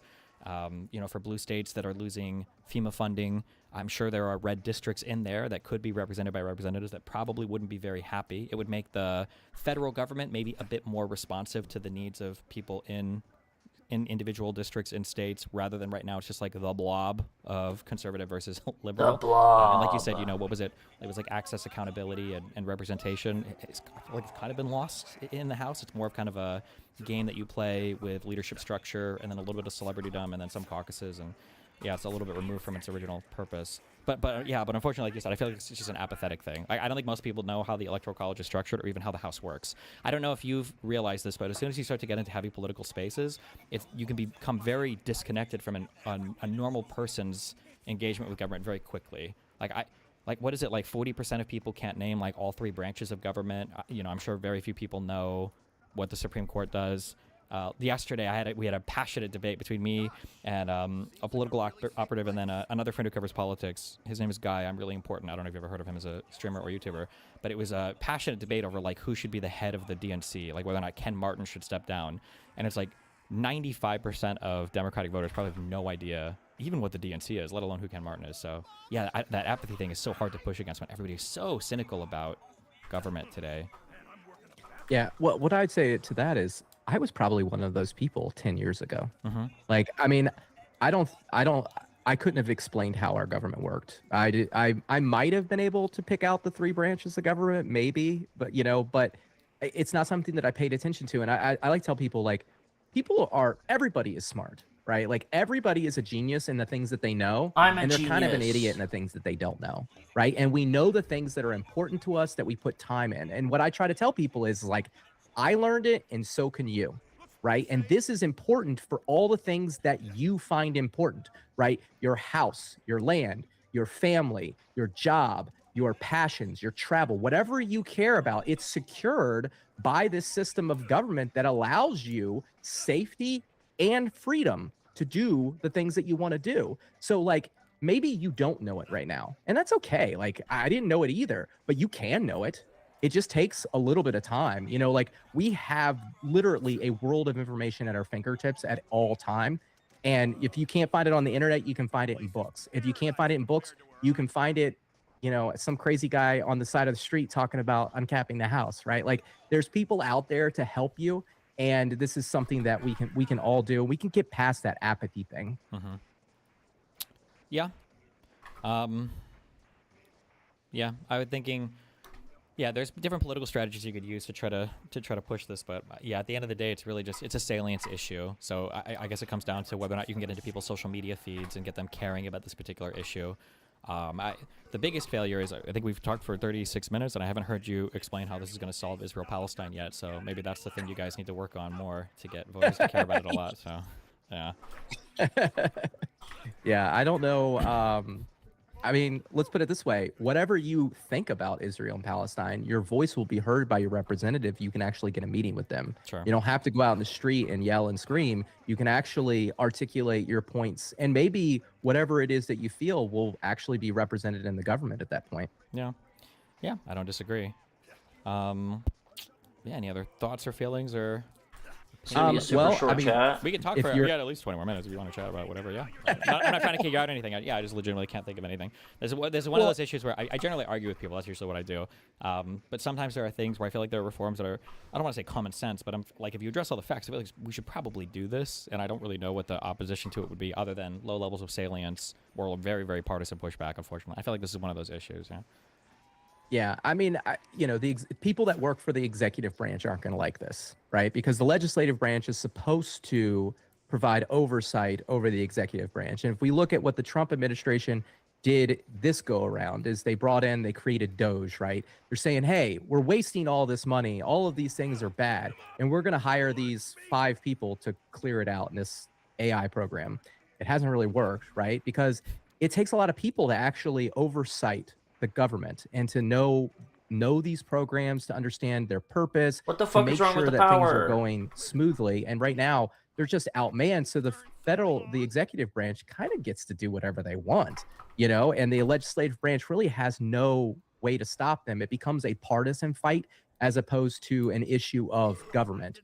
And so, I would imagine anybody running for president is probably going to be against it unless they want to be a legend, right? Like if you want to be a legend, this is an issue that you take up. I was just, before we came on, I was sitting there, I was watching, Netflix and Prime Video. They have these great documentaries on like Washington and Grant and Lincoln. And, part of the reason that they are remembered the way that they are is not just because of their personal temperament and the decisions that they made and the leadership that they brought the country. It was timing. Right? We needed them at the moment that they were there, and they stepped up in the moment. This is a moment that we really need a great leader. I find myself on the right side, right? I don't participate in typical partisan politics, and I look and I say, right now on the right, you've got JD Vance and Marco Rubio. I don't think I trust JD Vance more than I can throw him, which I got a new hip last year, so I probably can't throw him very far. Okay. Fucking Marco old is this Rubio, guy? He's now working for the guy that I didn't vote for, but he always speaks very optimistically about America. He's got a great American story. This is an issue that if he took up, he'd probably be remembered, and he could probably win the next election if he took this issue up and ran on it. And not only that, but he could lead the country through a very turbulent time and be able to, be remembered as one of the greats. On the other side of the aisle, I think of somebody like Josh Shapiro. I remember that speech that he gave in I think it was Philadelphia last year. It was just electric. What's really important in leadership sometimes is just being able to articulate a point, but also an emotion. Yeah. And he has that ability. And again, if these people want to win and they want to be remembered, this is the issue that they would take up. Yeah, it's kind of a double-edged sword. I think Trump does a lot of things because he's hoping that he'll be remembered for them. I think he just picks the wrong issues. But yeah, I definitely know what you mean in that it just comes down to, I guess raising the salience to the average American so that the elected leader feels like it's something they would be remembered for. It would be a big change, though, for sure. But that's what a leader's supposed to do, right? Like you're saying, like, we've got to raise the issue up so they pay attention to us. Why are our leaders not talking about this? This is the biggest problem that I have is I am an average citizen with 5 kids who working 2 full-time jobs to get the thing that I'm guaranteed a right to get based on the Constitution. My taxes pay their dollars and they're not talking about this. This is a big problem. If you're running for congressman, senate, or the presidency, this is your number one issue. And if it's not your number one issue, what are you doing? Sorry, I get a little passionate about this sometimes. I understand what you're saying 100%. There's When it comes to like what I do on YouTube or streaming or whatever, and it comes to politics or building stuff over here, and I think it works the same way in the real world too. It's interesting. You have this like power that you can build up, and the funny thing is it feels like with power or influence that you build up, you can build it up to a certain level, and the more power that you have, the more power you're able to acquire. And some people play that game forever, which I think is really disappointing, because in my mind, what you're doing is you're building up these kind of like reservoirs of power so that ideally at some points in time, you can cash in on that power to make some sort of change. So if I build my power up to, 55, at some point I'm going to trade in 5 to stand against the wind and to say, this is what we should do. And this might cost me some popularity or else, but I've built up so much that I can do this now. But I don't know if it's social media algorithms or, if it's too much lead in the water or whatever. I don't know what it is. But now it feels like a lot of people are very much just, this is where the political winds are blowing, and I have no choice but to be a sail in the wind. And there are so many times where, I feel that frustration where it's like, you talk to somebody, and especially, my God, especially in the YouTube world, but it's absolutely true in politics as well now, where it's like, listen, like, the time is now, and it's calling for great leadership, and all you guys are doing is saying, well, this is the way the world is, so this is the direction that I'm headed. And it's like, well, it could be different if you took a stand against it and were at least the first person to take a stand against it, and then maybe others would follow. Like, that is the point of great leadership, right? Is, you're splitting the river here, and you're saying we're going to flow in a different direction. We're not just going to follow the path as it is right now. And it's very, very, very hard to get people to do that now, because there's like this oppressive, crushing weight on anybody that tries to go against these tidal forces, because they're so heavily driven by and mediated by these like online algorithms and social media apps and everything else too. I do agree with you, though, that it's very frustrating that it's like, who's going to be the leader that is going to step up and do, what needs to be done, even if it's not super popular right now, Right. And I think to your point of what you were talking about Trump, that's how he thinks of himself. He thinks that he is doing that. He's just not doing the right things. You're 100%. Yeah. This is the right thing. Like, if you're like, he considers himself like an Andrew Jackson, party people person, right? But he's not doing anything that gives actual people power. If you want to give actual people power, you expand the House, right? Like, that's how you give people power. And like the way you were describing power there, it sounds very similar to almost what Lincoln did, leading up to the Civil War and then becoming president in the Civil War. He very much did exactly what you said. He built these reservoirs of power. And then when it came time, he did the hard thing.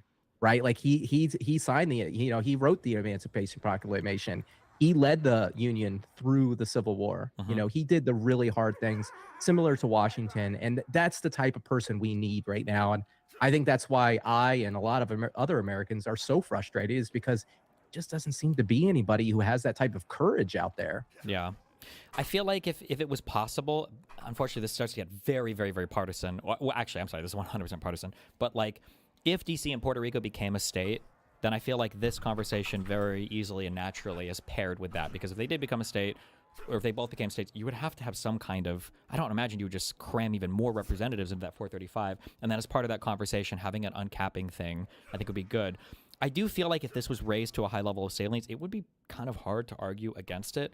Like you said, how are you going to argue against having more representative districts? How are you going to argue against making it theoretically harder to gerrymander? How are you going to argue against people, having greater representation of the House? I do feel like it's hard to put up arguments on the other side. You just rely right now on nobody really talking about it. Yeah, and the only other thing that they'll say is, well, you're gonna have to pay all those people, so it's gonna cost you money. And my argument to that is, okay, yeah, but now you have more people to provide oversight over the executive branch, where all the money gets wasted. Sure. Right. So like, now you can actually hold that branch to account, and you can, But it's also, this is like, my guess would be, this is like a drop in the bucket. Maybe in the millions of dollars for how, like, salaries and everything else. This is very, very small compared to the government budget. So, yeah. I think on our website, our FAQ document, we have the numbers. I don't have them off the top of my head, but it is a very small fraction of money compared to what we actually spend. And you think about it like this. You're building a business, you're building a movement, whatever you're doing, you invest in people, right? Like, you never really invest in the thing, you're investing in the person. And this is an investment in the American people. Yeah, I 100% agree. Look at the box. Did you, or I'm just curious, I guess more semi-personal level, did you change your mind on this, or did Mr. Beat change his mind on like any part of this when you guys connected and started chatting about it? So Mr. Beat met Walter, who founded No Cap, about a year ago now. They spoke together at the Dole Institute, and Walter was speaking about this issue. And I think it was, I don't know if he had just heard about it or that was the first time he heard about it, but it was the time that he started considering it. And he was like, you know, this might be the thing we need to do. And then he thought about it for a few months, and he came on our representation station. It's a live stream we do on Monday nights. And we talked about it during the episode, and afterwards he like messaged us and he's like, yeah, I think this is what I'm going to devote my time to. And then he joined our board in there. So you know, I don't think it took a lot of convincing. It just was like, it's kind of like, I tell people, like, once you see it, you can't unsee it. Like, once you understand this issue, you can't go away from it. You can't let it go. I have hundreds of people in my community where I live who know very little about politics, who are not concerned about politics at all, that very much care about this issue simply because I explained it to them, and now they can't not see it, right? Like that's the thing. On that point, there are so many low salience issues that I feel are unfortunately exactly like that. Where I'm like, if anybody realized how stupid this particular thing was, I have a hard time believing that people would be okay with it. This is peripherally related. I don't know how you feel about it or whatever, but like, I don't know why Maine and Nebraska are the only states that split their electoral vote. I don't understand that. I've never understood that. I feel like that's kind of goofy. Like, if you have 100 districts like if you've got 100 million people living in a state and 49 million people vote one way and 51 million people vote the other way, that state gives all of its electoral votes to one candidate. That just seems so unbelievably goofy to me. And yeah, go ahead. I was going to say there are reasons for that, and it would take me some time to explain that. But I guess the most simplistic reason for that is somebody was fighting over power at some point in time, right? Sure. And they write rules to get their side to win. It's very similar to what we're seeing now. You know, there's a push out there for multi-member districts, right? We had multi-member districts in the United States for some time, and they can be manipulated too, or maybe they work better, but like, it's a big change, right? And I think everybody sees these reforms as a way to like edge their interest or their party's side. But I think, you know, if we're making change for that reason, we're probably not going down the right path. I think the right path is the change that empowers everyone, not necessarily equally, because nothing's going to come out equal, but it empowers everyone regardless, right? It isn't going to help one side or the other. Or I think the biggest issue is it's never really between red or blue. It's between wealthy and not wealthy, right? People that have a lot of money and can get access and accountability to their representatives, and people who don't, right? And those people are on both sides of the aisle, and they're the ones typically that don't want to make big changes, because big changes means new opportunities for other people, which means maybe they don't keep their position of power. Maybe they have to work harder for it. There's lots of different things that can happen in that time period. Yeah, you said something at the beginning of this that I think is a little bit important to focus on. You mentioned about how this would be like better for democracy in a way, and you talked about voting and representation.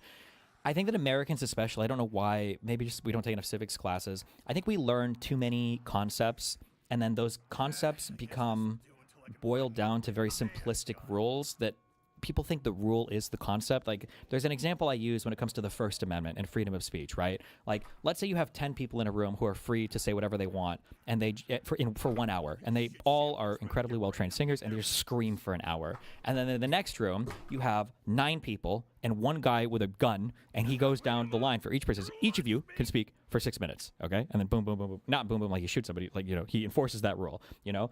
Arguably, the first room has way more quote-unquote freedom, but like the second room is probably having a better like freedom of speech because people can actually be heard. And there are so many rules that we have in our current system where it's like democracy is not just the idea that everybody goes and votes. It's the idea, like what we're trying to proxy is how well is the average desire of a person represented in some form at the appropriate level of governance.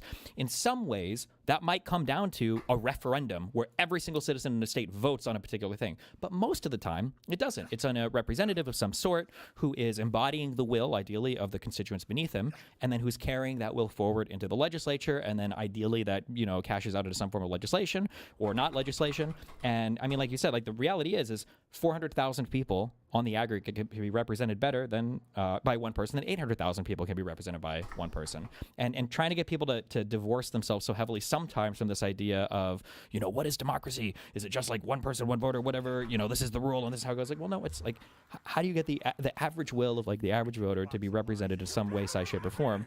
And in that sense, I feel like this is just obviously, especially in the half of our parliament, in the half of our legislative body that's supposed to be representative. It's called the House of Representatives, right? Like, that's the job of this place, If you want to talk about land or states, that's what the Senate is for. But in the House of Representatives, it should represent the average voter, numerically more than the Senate does, obviously, yeah. And more than it does now, yeah.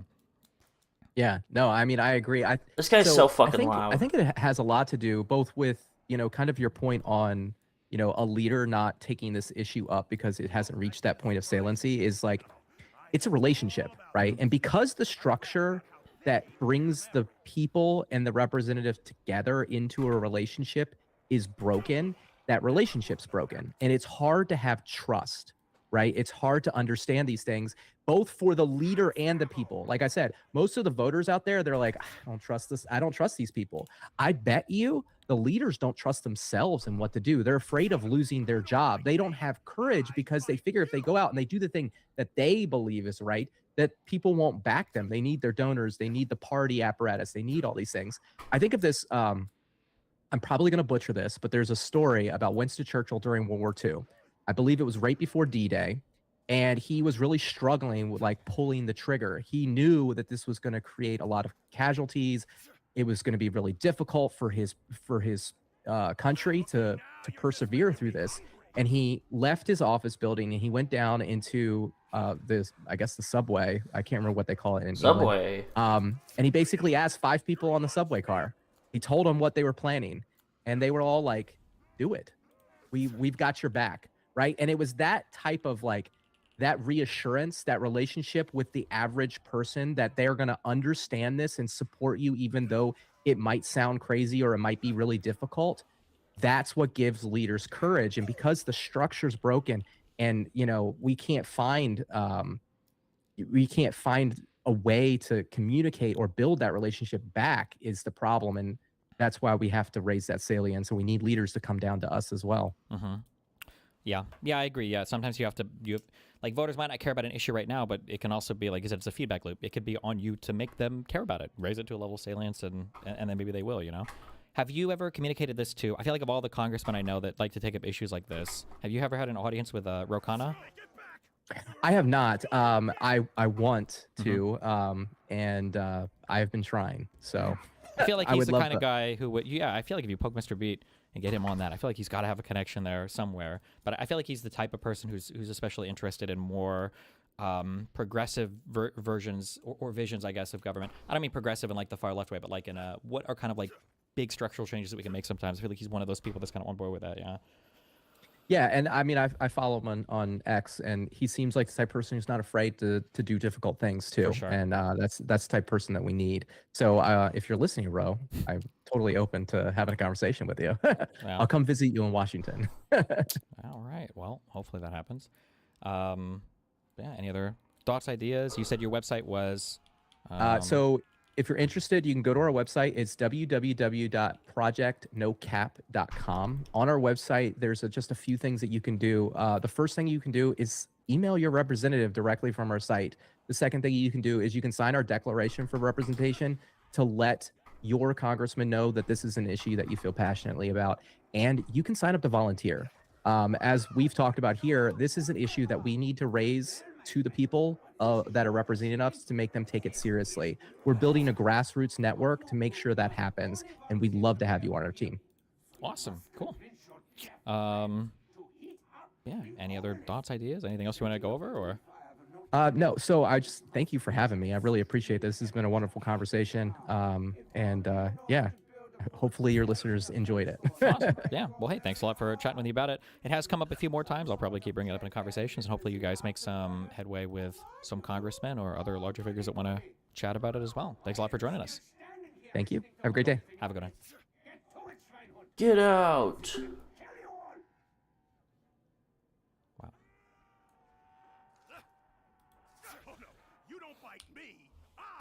Yeah, uncapping the house seems like a pretty solid kind of thing. I don't know. I mean, they already talked about it like fully, but you know, it's more representative, gives more people a voice or whatever, and then it also helps the gerrymandering issue. I wonder if people ever get like more focused on the gerrymandering thing, if uncapping the house would be part of that, or just rate. It doesn't have to be. I don't know the difference between cap and just raising the amount of representatives, like adding a few hundred or something. And then that's true. People would be worried that you'd have to pay for all their salaries, but it'd be like almost nothing compared to the federal budget. That's cool stuff.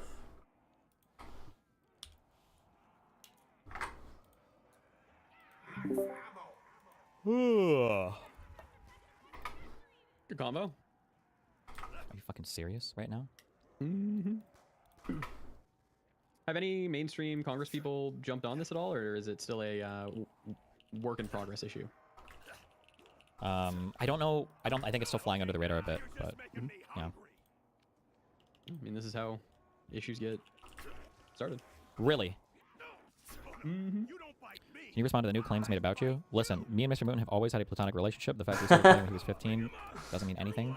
These are lies and slander and smears. We've only been respectful towards one another. And if he says anything differently, his whole family. I get sued. That's right. Type shit. You know, I was pissed I didn't get called in for a fucking depot. Why would they ever try to depose anybody? They're lazy as fuck, and they're not doing it. Yeah, so fuck them. Okay, let's finish off with this dude real quick. What's the end of this?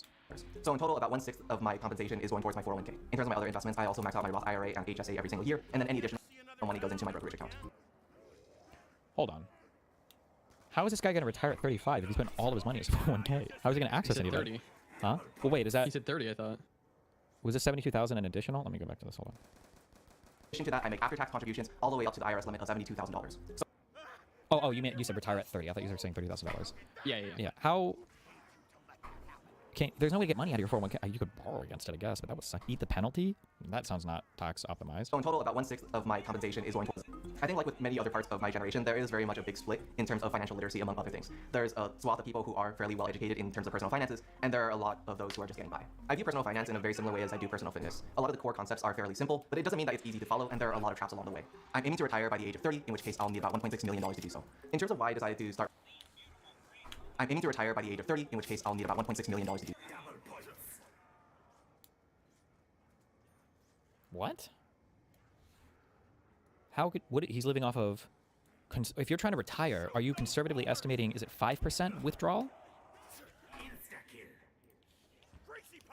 $80K a year. Well... Is 5% what you plan on for... Is it called burn rate or whatever? Typically, 3.5% is conservative estimate. It's 4%. Damn, actually, I guess you could retire on this. Fuck, I should just quit. Why the fuck do I still try to get the fuck out of here and play video games the whole time? True. Fuck out. In terms of why I decided to start pursuing the path of financial independence and retiring early, I wanted to build a life for myself where I wouldn't have to work for money all the way up until 65. There's a lot of moving parts when it comes to retirement planning, and even establishing a goal number is a bit of a moving goalpost in general. The rule of thumb in the community is to multiply your expenses by 25, or otherwise known as the 4% rule, and if you're retiring earlier than, say, around 40 or so, you might want to add some leeway to that, and so my budget is a little bit greater than the actual 4% rule. Oh, the annual save withdrawal he calculated was 64,000. There's a lot of different projections in terms of how much I'm Wait, going I to need a contribute in the future, turbine. as well as how the stock market is going to do over that course of time. I have way too many sheets in this, so every month I'll create a copy of this sort of base Fuck spreadsheet. me. I designed it myself. I don't really have a template that I follow, and I prefer it this way. It's more of a DIY approach of if I decide that there are certain categories that I don't want or categories that I do need, then I'll just add it onto the spreadsheet and it'll be copied over for the remainder of however long I decide to do this budgeting. I actually do have a larger tax sheet that does track down in terms of like taxes that I'm paying, in terms of the income that I'm getting, the expected amount of paychecks, and then over here I just have some pretty straightforward projections in terms of actually where I'm going to be at financially for a given year and age, assuming certain figures for growth as well as investment. Wait, help Radiant? He got perma'd on Discord? For what? And yeah, so by age 30, assuming that all goes well, I'm expecting that I might have somewhere north of around $2 million invested. And this is also tracking the active price of some of my investments, and so this will fluctuate over time. And by age 40, I'm expected to be retired at that point, so I do have empty columns in terms of my actual investments. But at that point, I might have somewhere in the north of $7 million invested. I think a very interesting part of the FIRE community is that it has splintered off into various groups and evolved from its original form around the 2010s that was largely focused on frugality at all costs. Now there are folks such as myself that sort of can have their cake and eat it too, where we are able to live a very fulfilling lifestyle and save a lot for retirement. In terms of my lifestyle after retirement, I don't expect that I'm going to stop working entirely. I might pick up some odd jobs or contracting work every now and then, just if I decide that it's interesting to me. Other than that, it's really going to be populated with travel as well as attending conventions and just being myself. I think one of the biggest privileges for myself is that I am able to earn enough of an income where I could reasonably support my family if they were ever in trouble, and in the case of a future family, that would be something that I would have to readjust over time. Moving here has definitely been worth it. Even though the cost of living is higher, the job compensation and the opportunities available here are really unmatched. In terms of staying here long term, that's an existential question. I think in terms of long-term living, I plan to move back to the Los Angeles area. I could definitely see myself in the position of starting a company in the next couple of years or decades, but no plans for that currently. My biggest piece of advice is something that's fairly widely shared among the folks in the FIRE community, and it's build the life you want and then save for it. There may be a situation where you can't have everything all at once now, and you just kind of have to pick and choose whether or not you want to live in a favorable location, or you decide to spend more on, say, travel and other experiences, or maybe on some of the other material goods that you're looking at. Wow. Oh, man. Josiah, I see what you're linking me. I don't know what you want me to say about it. It's bad. What? More corruption. The White House intervened to get a $620 million deal for a company tied to Donald Trump Jr. What, didn't we already know this? The defense company or whatever? I mean, it's horrible. It's bad. No one gives a fuck. No one cares about corruption. It's open season right now in the U.S. Well, he's going to get a pardon, so it doesn't matter. What do you mean? It's not even technically illegal. It's just being corrupt. Being corrupt is not an illegal thing. Isn't corruption illegal? No, it's not a crime against corruption. I would assume that there is. No. Why would there be? Or I mean, like, corruption could be illegal if it comes in the form of, like, fraud or whatever. But, like, if I give, like, preferential deals to family members or, like, some nepo shit like that, that would be, like, corrupt. But, it's not really illegal. It's just corrupt. Yeah. Crimple as. I am almost certainly missing a fucking piece. Uh-oh. No. That's what you always think when you're building a Lego set, and it always shows up. Breaking. CBOE has received SEC approval to launch extended trading hours for options. What is CBOE?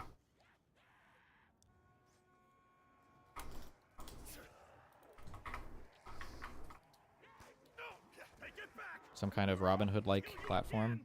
They're the big options exchange.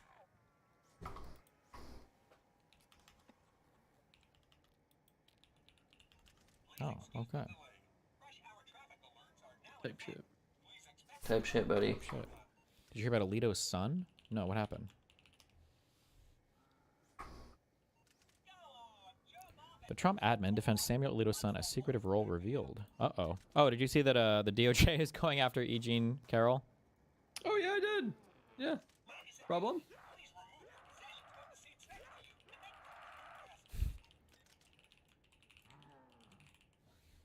No.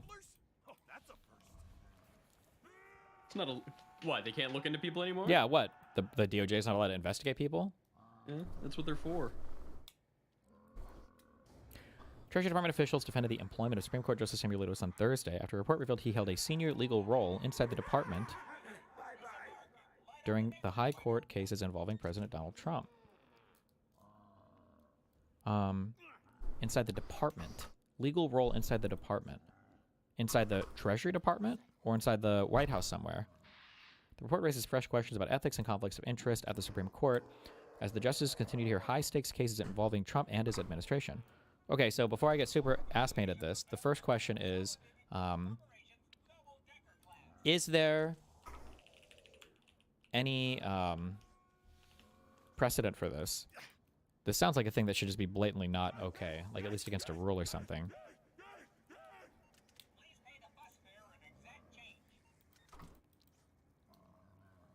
Citing 4 former government officials, digital news outlets notice reported that Philip Alito quietly joined the Treasury Department as a political appointee early last year. During that time, the department appeared before the Supreme Court in litigation over Trump's use of emergency powers to impose tariffs. That sounds kind of crazy. Alito did not recuse himself from the case and later joined a dissent authored by Kavanaugh after the court's majority ruled Trump lacked authority to impose sweeping global tariffs. This Alito guy has got to go. I'm sorry.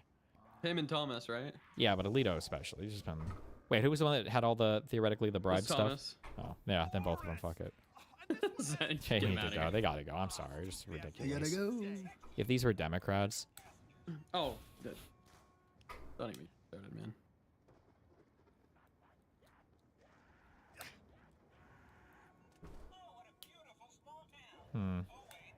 Whoever that emailer was a long time ago, who was basically saying, you know, when Dems come in, they should just do whatever the fuck they want. Oh, well, like Agreed. the bulldozers and, yeah. True. Breaking news. Trump administration officials have pressed the Bureau of Engraving and Printing to design a $250 bill featuring the president's portrait and will be the first appearance of a living person on U.S. currency in more than 150 years. No shot.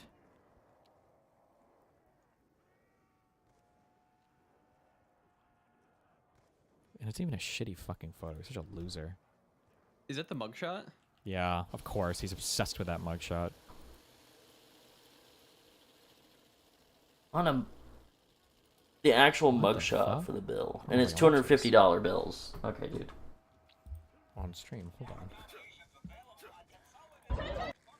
A fitness coach in China named Huang Mao reportedly had an affair. The male homeowner returns, and then he hops out of the window to hide, and then falls to his death. Based. King shit. Oh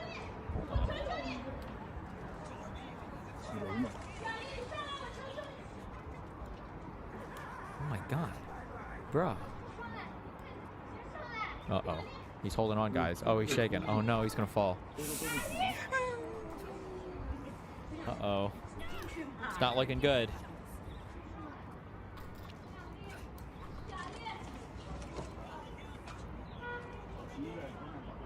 Oh, they don't show him falling. Oh. He's just...